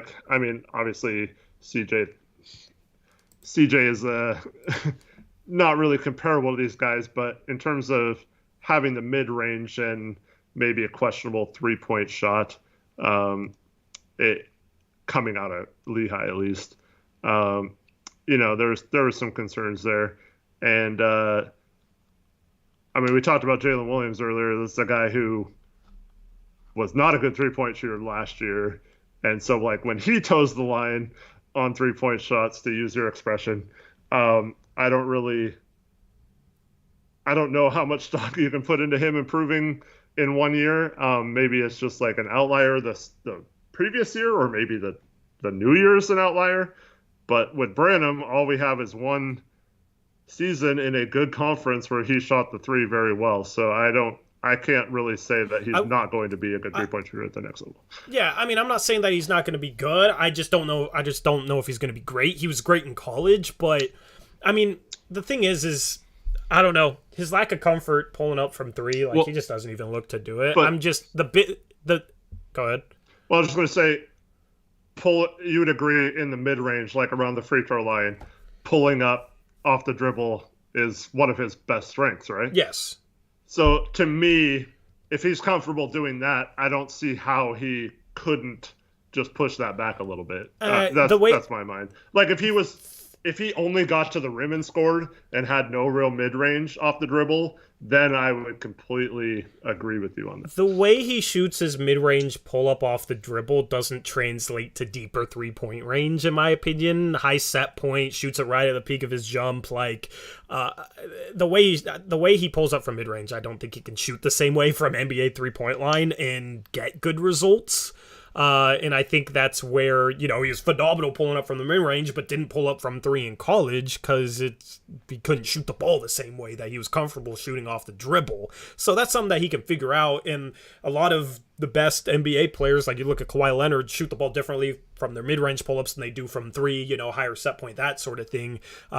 He just has to find the rhythm, shooting the ball a different way, pulling up from three.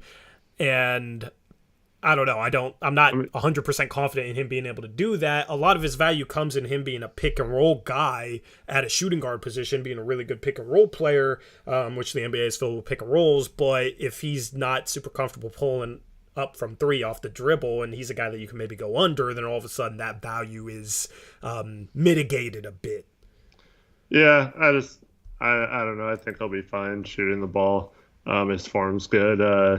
I think the guy I mentioned earlier, CJ, I think he shoots different when he's got a three off the dribble versus a pull up in the mid range. So I think you can kind of make that work.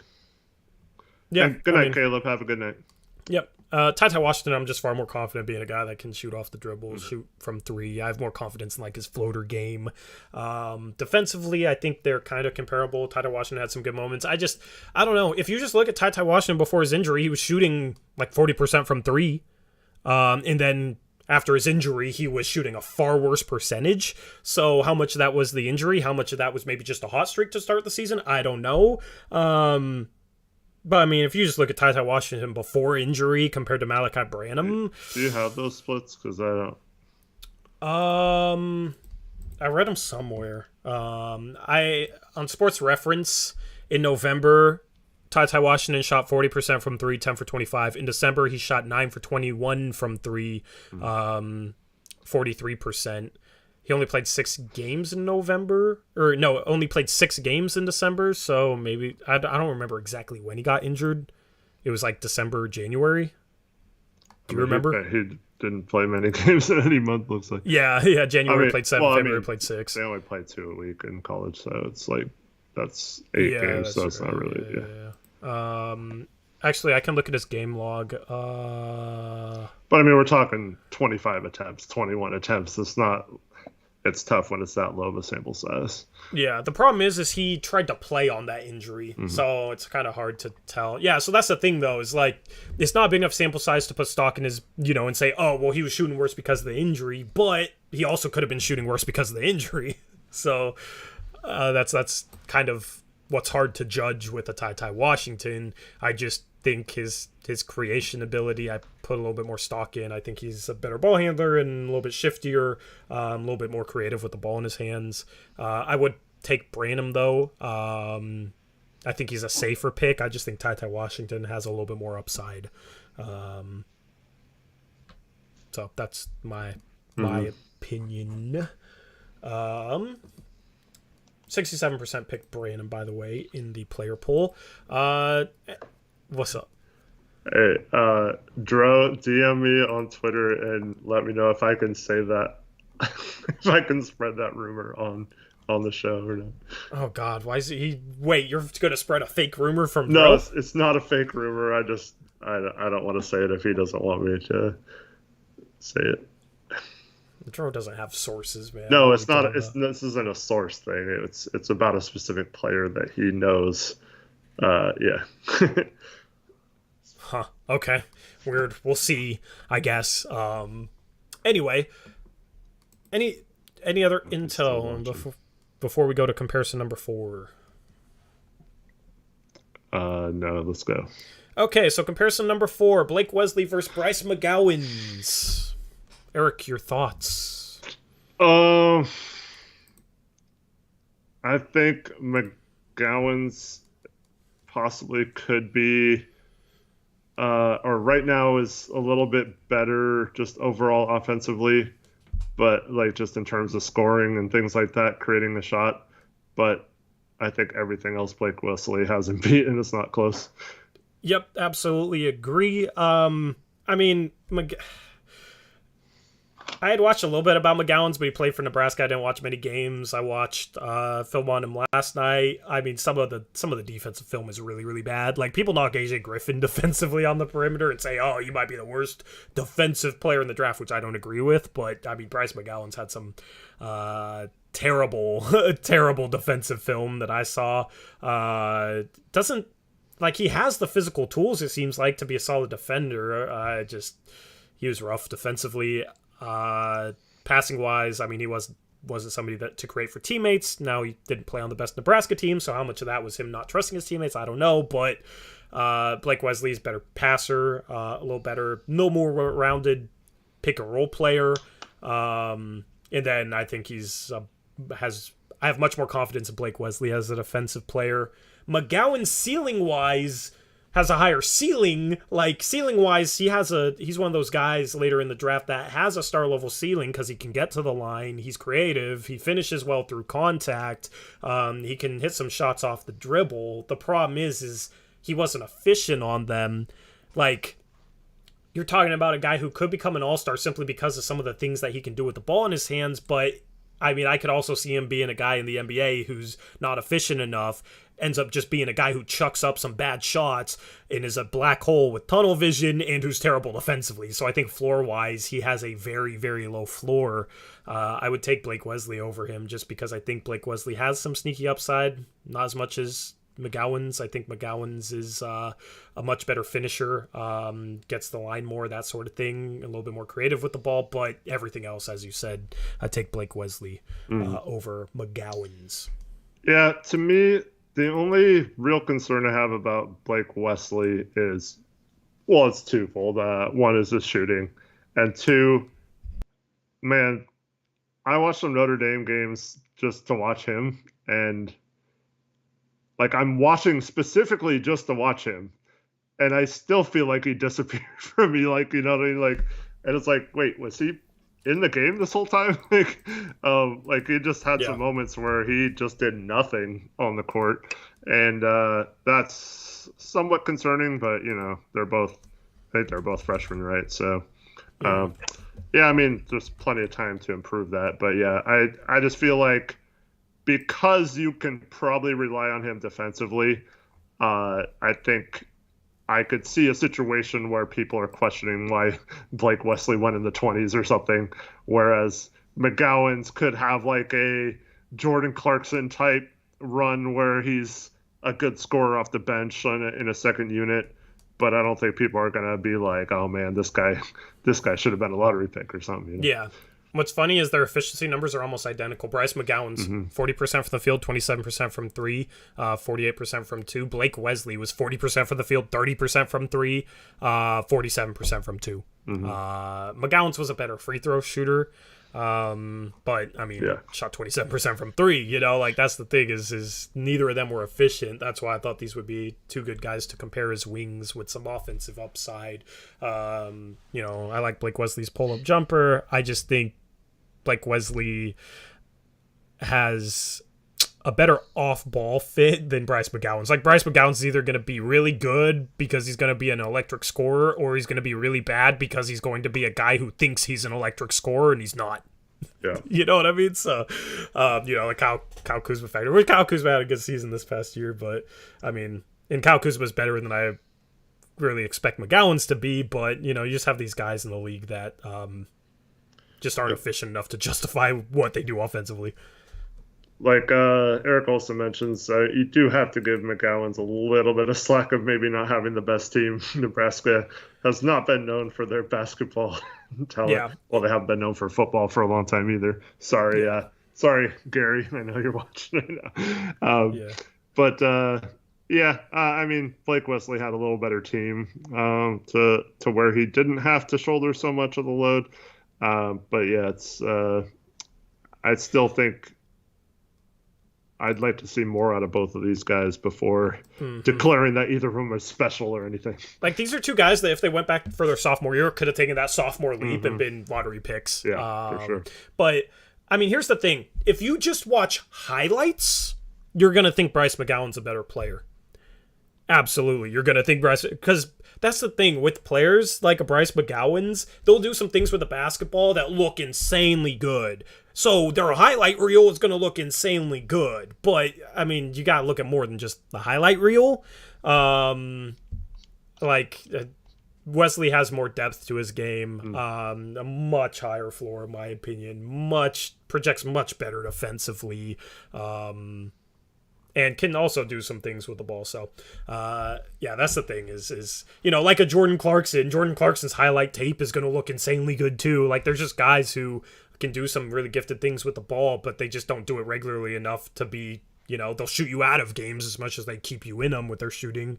But the shots they make look really good. So their highlight reels don't show misses, right? So they don't show their highlight reels, not low light reels. So that's the thing with the Bryce McGowans. That's where you can't get caught with prospects, is just watching highlights and making assumptions based off highlights. Yeah, for sure. So, anyway, 71% disagree with us and go Bryce McGowans, Eric. Interesting. Yep. All right. Chat, you guys can give us comparisons. That's all the comparisons I had, but I'm down to do a couple more. If you have any, Eric, let me know. Chat, if you want us to compare two players, throw them out there. Especially players like late first round, early second round would be intriguing to do, because we have that 36th pick as well.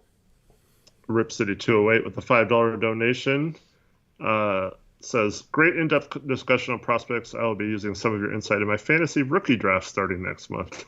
Nice. Hopefully we don't let you down. Thank you for the donut. Yeah, I mean, I'd be more than happy to discuss after the draft, which players we think will have an immediate impact, all that kind of stuff. Of course, we'll get that kind of in-depth analysis here.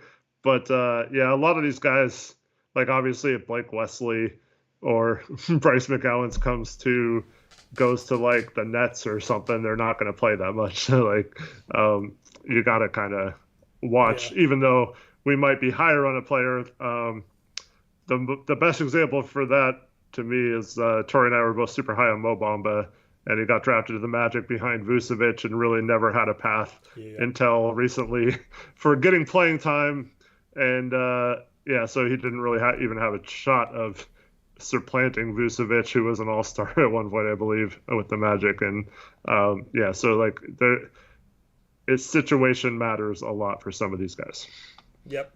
So, some comparisons. John Butler or Jake LaRavia? I don't even think that's close. Josh, the Pels fan. I don't like either. Yeah, but since you don't like either of them, who would you take? I'd probably take LaRavia in that situation. Yeah. I have LaRavia like 40 spots above John Butler. I think LaRavia is actually a bit underrated. Real quick, Dro said I could say what he said. Oh, God. What? Oh, God. So Ty Washington is from Arizona, and so is Dro. And Dro is questioning Ty Washington's age. What? Yeah. He said he possibly got held back at least twice, and maybe there was some fudging of how old What is this based on? It's based on him possibly going to school with Ty. How young is Dro? Dro's about the same age that Ty Washington should be in his mind. Dro's 21. I'm just saying what Dro is saying. Yeah. I thought Dro was older than that. Are you sure Dro's 21? Dro's in his early 20s. Yeah. Really? Yeah. This would be like the ultimate Dro troll. I could completely believe that he would make this up just to troll. The only thing I'll say to that is, yes, Dro, I want your birth certificate. Fax it to me. He was. He is 20 years old. He'll be 21 right after the season starts, right? His birthday in November or something. So that's pretty old for a freshman who only played 1 year. But yeah, so that might be just the 2 years there. So that might be legit. It's just he's a really old freshman because 20 years for. Yeah. So yeah, because I didn't turn 19 until the summer after my freshman year in college. So if he got held back 2 years, that would be about the same time frame for yeah, because he was born November 15th, 2001. Mm-hmm. Dro says he was a year older than him in school, and then he ended up being a year less than him, and somehow is now younger than him. Okay, it's interesting. That's we got a who was that guy? Shabazz Muhammad. Yeah. When did you graduate? Graduate. I when can't. Did you graduate? When did you graduate? Graduate. Yeah. When did you graduate? Because I'm gonna do some math. This is 2019. So, I mean, so TyTy Washington was born like. TyTy Washington should have graduated in 2020. No, he's saying he's saying that according to his age now, he should have graduated in 2020, but that he got held back 2 years and somehow became younger than Dro, even though he was a year ahead of him. Huh. I mean, this is an unsubstantiated rumor. We're just having some fun here. I mean, it doesn't really matter that much, but I don't know, man. I mean, maybe if he's 22 instead of 20. I just, if it was like, I don't know. It's just it being Dro. Just I don't know. This is such a Dro troll, man. But maybe he's right. Because I know Dro, and Dro is from the same area that TyTy Washington is from. So. I mean, I don't know why he would make that up, but yeah. All right, Dro, you're on to something. Yeah, Phoenix, United States, TyTy Washington birthplace. You guys went to the same high school?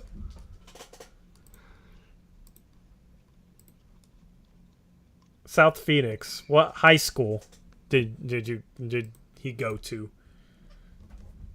Well, I'm sure he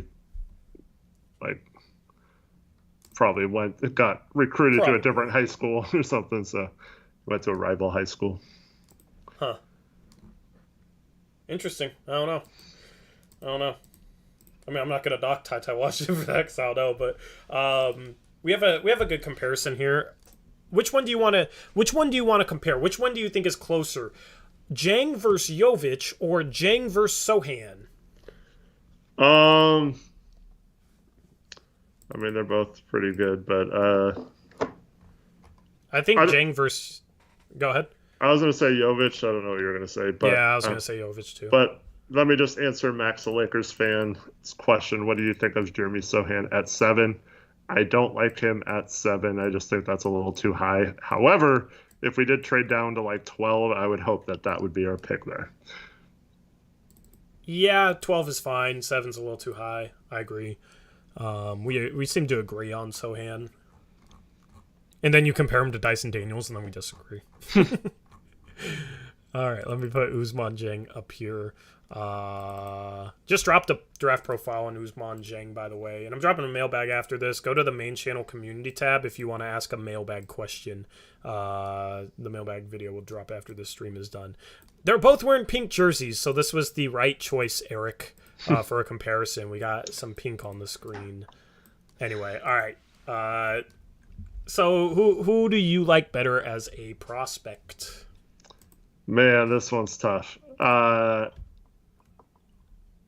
Man, I think I like Jang like one spot higher, but they're like really close on my board. I got to take Jang just because he projects as a far better defensive player. Yeah. and offensively has upside just like Jovic does. Like, they both have really intriguing upside offensively as guys with high at a forward position with some length that can handle the ball and make plays for others and, run some pick and rolls as a forward, that sort of thing. I'm a little bit more confident in Jang's like pick and roll ability. A little bit more confident in his self-creation ability. Jovic, I'm a little bit more confident in his shot. Jang, I'm far more confident in his defensive ability. Yeah, I agree on the defense part. In terms of shot creation, playmaking off the dribble, at that size, I love Jovic's game there. So Jovic did Jang measure? No, he didn't, unfortunately. No. Jovic did, though, and Jovic... I was shocked on that because watching him play, I didn't think there was any way he was a legit 6'10", and he actually was. 6'9", 6'9.5" without shoes, a little over 9 foot standing reach, so he has the size to play 4. Yeah. I just think they both have a high upside offensively. Jang's just far and away a better defensive projection. So it's like, even if Jang doesn't really realize his offensive potential, he still has value as a versatile defender. Whereas Jovic, it's like, if things don't pan out for him offensively, he might be out of the league. Yeah. So I will say that Jovic does do a lot of things on the court that lead you to believe he will be a good team defender, help defender with secondary rim protector type. Just maybe not as quick on the perimeter, but he is. Which is why it's good that he measured well, because it's like, if he didn't measure as well, he's going to have to play the 3, and his perimeter on-ball defense is the worst area of his defensive game, where I do kind of agree. He's better suited for a power forward spot where he's able to keep up with guys a little bit better, and then he's able to be more of like a team defender. Or you play him next to another big forward and you're able to hide him on 4s if that's not the other team's like go-to guy. Right. If he was like 6'7", I would have dropped him out of the first round, and this wouldn't even be a close argument. But yeah, I don't know. Anytime you get a guy who is almost 6'10" that can do the sort of things he can do with the ball, I mean, those players tend to succeed at any level. And he's got good form. Jang's got good form too, but he got hot towards the end of the season, so his numbers look a lot better, but he really struggled at the beginning of the year shooting the ball. Didn't Jovic too, wherever he was playing? Yeah, Jovic struggled too, but he's proven it. Jang was kind of a mystery going into the season, whereas Jovic has proven it on other situations in the past. But it's like, I don't know. I really like some of these, just the feel for the game for Jovic is off the charts. And I think that's going to serve him well in the NBA. Whereas Jang, it's like, watching him play, it's like, wow, if he figures it out, like, he's going to be great. And that's, it's always risky, but it's also, if you're into taking high risk, high rewards, it doesn't get much better than Jang if he can figure it out on both ends. Yep. Right now I have Jang 8th on my big board. I have Jovic 13th. Mm-hmm. I thought you had Terry 13. You convinced me to move Jovic up. Oh, okay. Nice. Yeah, I put him above Terry. You convinced me. Oh, you say barely. Jang 8? Yeah, Jang's at 8 right now. Nice. I don't know. Jang's like one of those guys like you with Mathurin, where I just watch him play and it's like, that dude just looks like he could be a star offensively. Wish I knew his measurements. If Jang had Jovic's measurements, I would probably put him above Sharpe at this point. I just don't know what Jang's measurements are. Yeah. But I mean here I'll make Jang a little bit taller on the graphic. I mean, there we go. We talked about this because of the I mentioned this long before the Hoop Intellect video, but Hoop Intellect compared Jang to Nicholas Batum, and that's more of the vibe I got when I watched him play. Do you remember how we all, like, everybody was like, oh, if Nick Batum just was more aggressive and had a better mindset, he could be a star. Yeah, but Jang isn't, like, super aggressive when he plays, at least not yet. I mean, he's still so young. It could change. I think he's more aggressive in terms of looking for his own shot and trying to get downhill. The problem is he's just not strong enough and shies away from contact and will like pull up short because of that. Yeah. He's not like a guy who's super athletic in terms of, like a high riser around the rim. So he doesn't go up and finish that way. He's a guy that has to learn how to use his body, and given his lack of strength, he just doesn't do that, so he pulls up for a lot of floaters. I like his floater game. I think that can be a real asset at the next level, but he has to be a guy that's able to like initiate contact in the paint on drives, use his body to finish, and go stronger to the rim. I think if he gets stronger, yeah, like I think like if you can get him strong enough, then he'll do it. It's just he's not strong enough yet, so he doesn't. Yeah, I think both of these guys should progress nicely in the NBA. I think both, like you mentioned in some of those mock drafts we've discussed, where San Antonio takes Jang at 9 and gets Jovic at 20. That seems like a really good play if you can pull that off. But yeah, so see, the thing to me is I don't see. Most of the time when you're talking about becoming a star player, you're talking about, scoring, probably at least 22, 23 points a game. And I think Jang, in my mind, his ceiling is more of an all-around type player versus a guy that scored a lot. I mean, I guess like Chris Paul sometimes only scored around 20 points per game, but impacted the game in so many other ways. So you could still become a star doing that way.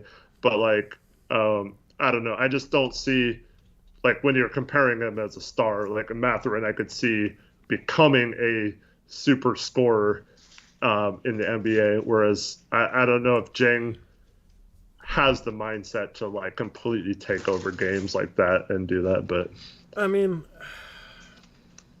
I think Jang's a better ball handler, and he has better size, and I think he's a little bit craftier off the dribble. Yeah, I'm just saying like why I wouldn't necessarily agree. Like, I have a little bit more confidence in Jang becoming like that high level scorer than I am with Mathurin. I just think Mathurin has a clear cut NBA role. Like honestly, I have them rated pretty evenly. I don't know. Like Jang to me shows the flashes of everything he'd need to be a 20-point per game scorer. It's just can he find consistency in those sort of things? Like the only thing that he doesn't really show yet is being able to finish consistently around the rim, and like a lot of that I think is just shying away from contact and that sort of thing, and not using his body properly. So like that's the thing with him is you get him in, you get him stronger, and you teach him how to do those, create contact. You get him more comfortable with doing that, and I think that everything else is he's shown enough flashes with to believe that it's possible. So I don't know.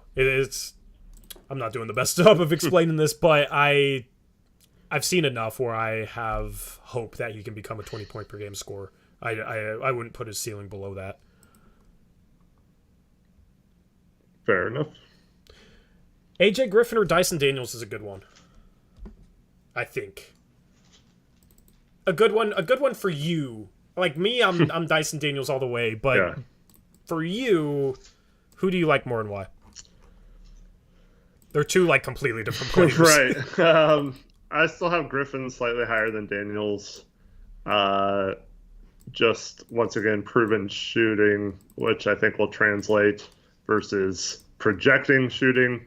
Versus proven defense, I think. Yeah, versus proven defense and unproven defense.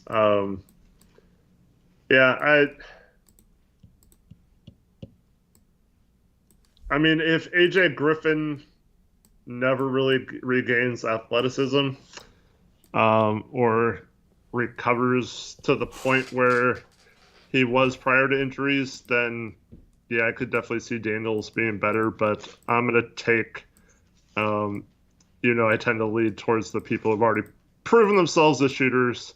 And I think that kind of player you can for sure see a role with for years if you can shoot the ball. So I would choose that over Daniels right now. I think Daniels in my mind still has a lot of question marks.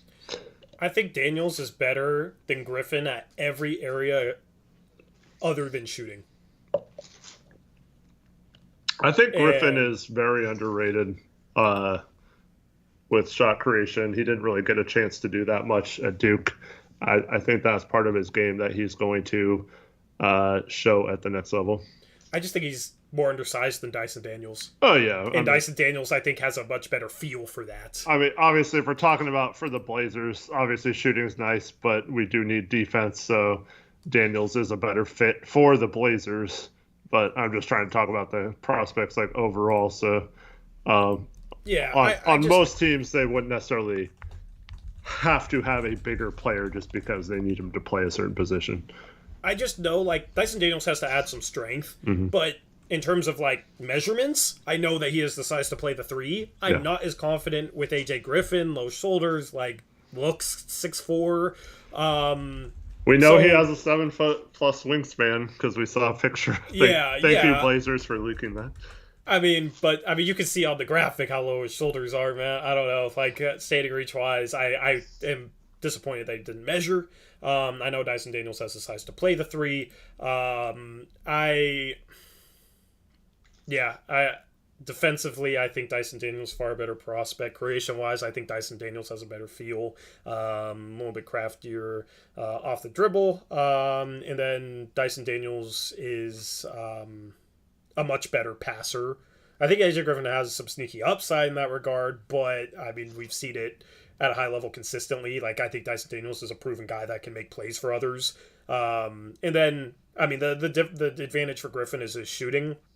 Daniels didn't shoot the ball well, but shot the ball well in, like, combine workouts, which, you know, doesn't mean much, but it's nice to see. And I think form-wise, he's fine. A lot of his misses were, like, dead on, but short. So an adjustment there, maybe getting a little bit stronger, and, you know, those short misses turn into makes. It's not a guy that was, you know, like, all over the place. Is pretty consistent fix, I think. So I have confidence in Daniels being a good enough shooter. I just think, like, he's just going, like, I think he has a much higher floor, doesn't have injury concerns like AJ Griffin does. Ceiling wise, I mean, I still would probably lean Dyson Daniels as well. I'm a lot higher on Dyson Daniels. So yeah, I mean, I could easily see a scenario where Daniels clears Griffin by a ton, and I could also see a scenario where Daniels, doesn't improve on a lot of stuff he needs to improve on, and doesn't. And we're talking about him saying, like, why was he picked so high? Yeah. But then I also see Griffin, same thing, where he could be more closer to the player that he was projected to be, and that's a steal if you get him around 10 or whatever, wherever he goes, or, you know, he's just kind of there and is a good shooter and is a role player, and it never really pans out for him.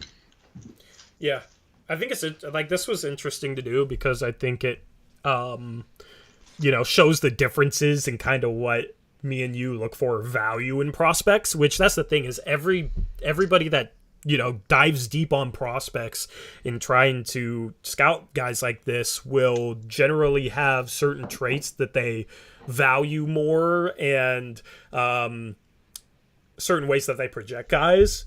There's obviously no right or wrong way to do it. No GM bats 100%. Like, what applies to one guy might seem like it should apply to the next guy, but it just won't pan out. The draft is kind of a crapshoot. It's just interesting because I think, you know, it's kind of a little bit more clear after doing this, just kind of the differences in how me and you look at things. What's funny is, I mean, people know pretty much how we feel about all, you know, the top 100 prospects or whatever. Whereas a GM, they're judged on their one pick they make or whatever. So, like, you don't know where they ranked, like the Kevin Durant Greg Oden year. There could have been some GM that was like, I have Durant like 10th on my big board, but they don't have a top 2 pick, so no one ever knows about that, right? So, yeah, exactly. Whereas we're with us, if we put Durant 10th on our big board, everyone's like, oh, you idiots. But yeah, well, people were, when I put Ja number 1 on my big board over Zion, people were like, "Oh, you idiots! Yeah. How could you put Ja over Zion?" I don't think that's looking too bad now. People also said the same thing when I put Brandon Ingram over Ben Simmons. Back whatever draft that was, I had Brandon Ingram over Ben Simmons. I mean, I don't know. I didn't project that Ben Simmons would not want to play basketball or not want to dunk on point guards, but you know, that's the thing, is some things you predict will be crazy at the time and then look right. Some things you predict will be like everybody agrees with at the time and then they're wrong. So to me, even if because I thought Ja and Zion were pretty close as well, but with how much hype, it's rare to find a prospect that is that marketable as Zion potentially was. So I understand why a team would. Oh, I understand. Like New Orleans would need to take that. Yeah. I mean, the injury concerns with Zion and his weight and how athletic he is. I mean, I'm not surprised that he's had trouble. The dude weighs so much and is so athletic, maybe too athletic for his own good. And when you talk about trying to do that 82 times a year plus playoff games, it's hard to hold up, given the way he plays. And he's so reliant on playing that way to be effective. It's tough. Yeah. So Tyler James asks, is Miami good at player development or drafting? Because it always seems like to get the best value out of their selects. So I would say player development. What do you think? Well, I was going to say, question for you. How many lottery picks have they had? Tyler Hero, and that's pretty much the only one. Yeah, Hero. Bam Adebayo was late lotto, but I mean they got the best out of him. But we're talking about 13th, right? Both of those guys. Yeah. Or 14th, I think, for Bam. So it's not like they were top 5 picks or something. And but yeah, and then you have undrafted all guys. All the other guys were undrafted or late. Max Strus, Gabe Vincent, Duncan Robinson. I don't know if I'm missing one, but they developed those guys well. I mean, they turned Max Strus and Gabe Vincent into NBA role players. Well, Assad was early second, wasn't he? But he ended up out of the league. He was out of the league. I think. And then played internationally for a while, and then went back to that. But yeah, as YYC mentions, Warriors are pretty good at that too. Justice Winslow was the highest pick out of their last 10 seasons, says Aeromancer, and he's like the one guy that didn't work out. What I was gonna say is I mean, Michael Beasley's the other one that comes to mind. So they draft him and Justice Winslow, and the high picks haven't really panned out outside of Wade. But get into the teens and then the undrafted guys like you mentioned, and they're really good. Yeah. Yep. You want to do a draft preview on Wednesday? Sure. Wednesday night, 9:30 p.m. Pacific time here on this channel. We'll do a mock draft and a lot more draft talk, round up rumors. We should have a lot more then. And then earlier on Wednesday, I will put out my final mock draft. Got a mailbag after this, and then at least one more draft profile, maybe 2 tonight. I want to do a draft profile on Jovic, and then the other one I was thinking about doing one on is Jalen Williams, just because they're wings that could fit the Blazers if they trade down. And then, I mean, the draft's almost here. Tomorrow, going to be spending a lot of time on graphics and whatnot. So yeah. And real quick before we go, I just want to mention this. We talk a lot about drafts. If the Blazers trade the pick, they have to maximize the value of it. And if they don't, it's going to be a big problem because we've already seen a couple trades at the deadline where they did not maximize the value of their prospects, no matter what people try to tell you. They did not, fill their cupboards with assets to make the flexibility and the trade exceptions work perfectly. So they have a lot of work to do. If they, on top of that, then trade the number 7 pick and get just one player back who's not necessarily a huge upgrade or going to help them become contenders or whatever, that is going to be a problem, because then their next move to follow that up, then we're starting to run out of assets to even get a Jeremy Grant or someone like that if we don't get much out of this pick. So just look for that, and that's my opinion. I watched your last stream. Sorry I missed it, but it was my wife's 40th birthday, and we surprised her by taking her to the beach. And but you had mentioned that, like, you didn't know how I would feel about 7 for 12 and Dort and those type of trades. I'm fine with it and figuring out the fit later if we get value back from it. So I would say that it doesn't make sense. I think you said this on that show. Like, people said, oh, Cronin had no leverage. He had to get rid of these bad contracts, right? And now they're trying to say we have the 7th pick and there's a team trying to trade up from 12 to 7 because they want a player that's not going to be on the board at 12. Yet somehow we don't have leverage in that trade either. Like, that makes no sense. So at some point, when the common denominator is your GM doesn't have leverage, maybe he's not a good GM. Right, exactly. So when the situation's reversed, so even if you do feel like Cronin had to make those moves, or maybe he was forced to make those moves and he had no leverage in those trades, couldn't work out to get the Lakers pick as protection, whatever. Even if you just miss all of that, if he trades the 7th pick, he has the leverage, because unless we're moving up for some reason, which I do not foresee us doing, that'd be pretty crazy if we did. Yeah. But if we do not have the leverage to get the most possible out of a team that is desperately trying to move up to get a prospect, there's no way to sugarcoat that. It's bad, and we have to maximize the value, whether it's getting a bunch of future picks for it, whether it's getting Dort and figuring out if you trade Dort or Hart later, or maybe keeping both of them to the trade deadline. You have to maximize the value of that pick. Whenever you're trading the prize in the trade, you have some sort of leverage. With CJ McCollum, the prize was CJ McCollum. With Norman Powell and Robert Covington, the prize for that trade wasn't Keon Johnson. It wasn't it wasn't the future seconds. It wasn't Eric freaking Bledsoe. It was Norman Powell and Robert Covington. The prize in trading down from 7 to 12 and like Lou Dort or whatever, the prize in that trade is the 7th pick. Mm-hmm. The trade is happening because OKC wants that 7th pick. Yep. Right?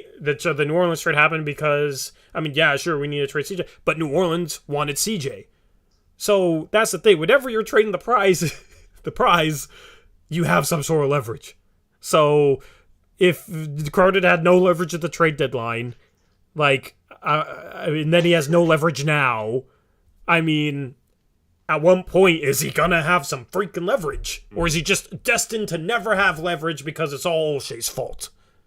You know what I mean? Like, that's how some people look at it. So, I agree with everything you said.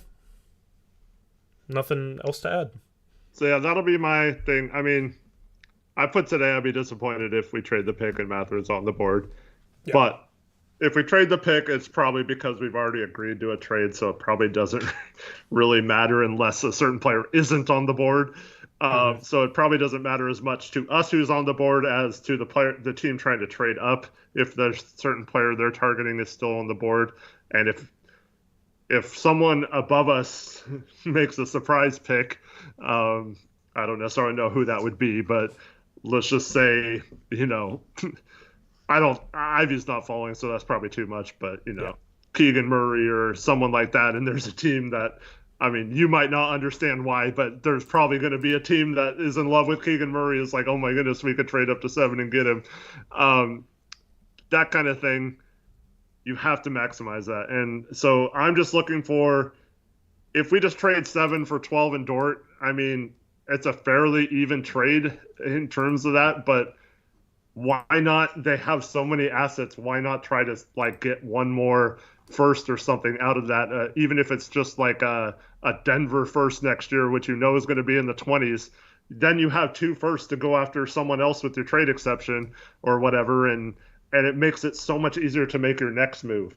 If we just trade 7 for for like a player like John Collins or something, then how do we get better? Like I don't know how we improve after getting Collins. And getting Collins might be enough to make us a little better, but the next move, it's like then we're just reliant on the MLE, which we would have if we had a better trade for 7 anyway. So it doesn't. Yeah, you're either relying on that or you're relying on this little breaking out. But I mean, that's the thing is it's not assets that you wouldn't otherwise have. So I mean, it comes back to it'd be nice if we had the 8th pick right now too. If they backed up the CJ trade with the pick that New Orleans has right now.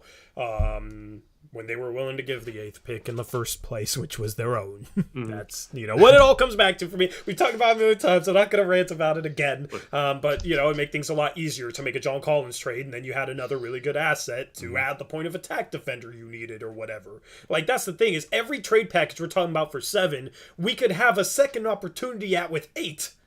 Yeah, because you could say get Collins and then like Dyson Daniels, which I think that would be very intriguing to have like Daniels and Collins. That's an interesting fit, and like, but no, we can't. Yep. And then so Blazer fan says if Cronin gets lowballed, we keep the pick. So that's what I'm talking about, though. I don't want to hear, well, that's the best they offered. They said it was take it or leave it, so I had to, right? I don't want to hear any of those excuses, right? You say, I'm sorry, that's not enough for number 7. Either offer more or I'm fine taking the player I want to take here. And it's overblown that we're wanting to trade this pick. I really like someone here. So either add an extra pick or something, or I'm just going to stay at 7 and select it. And that's how you have to GM, and sometimes it works out.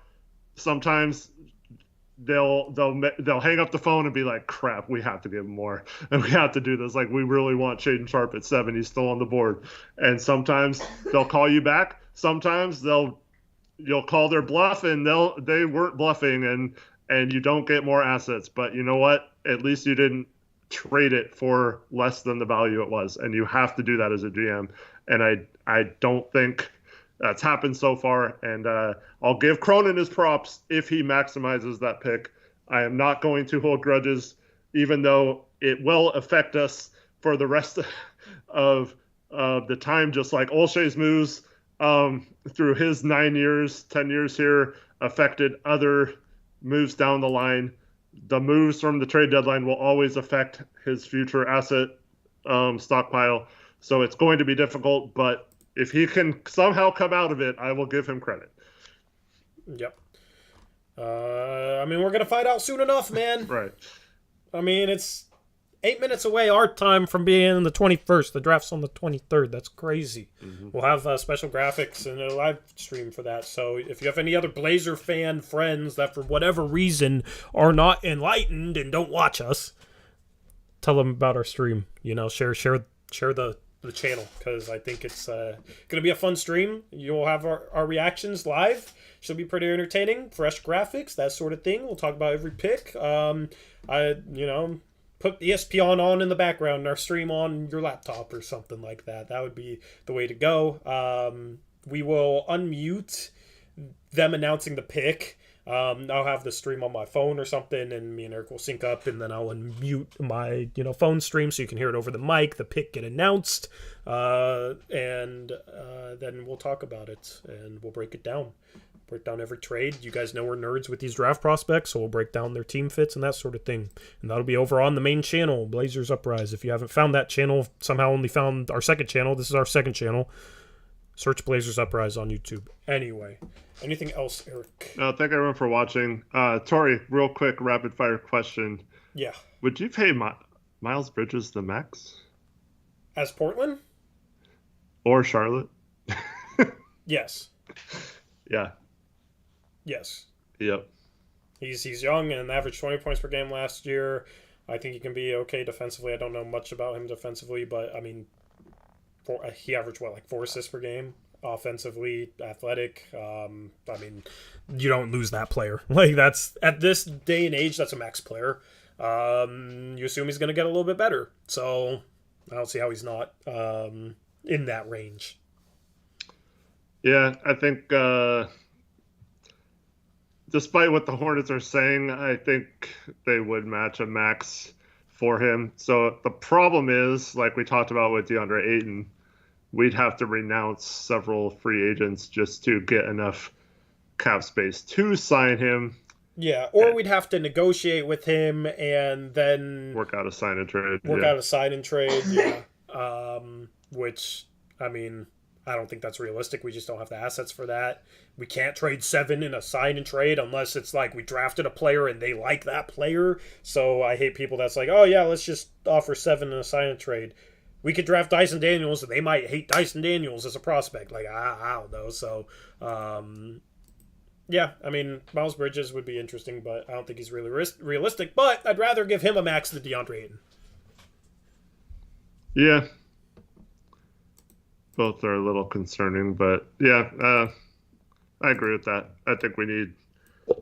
I think maxing a center unless they're Jokic Embiid type level is always kind of ends up looking bad.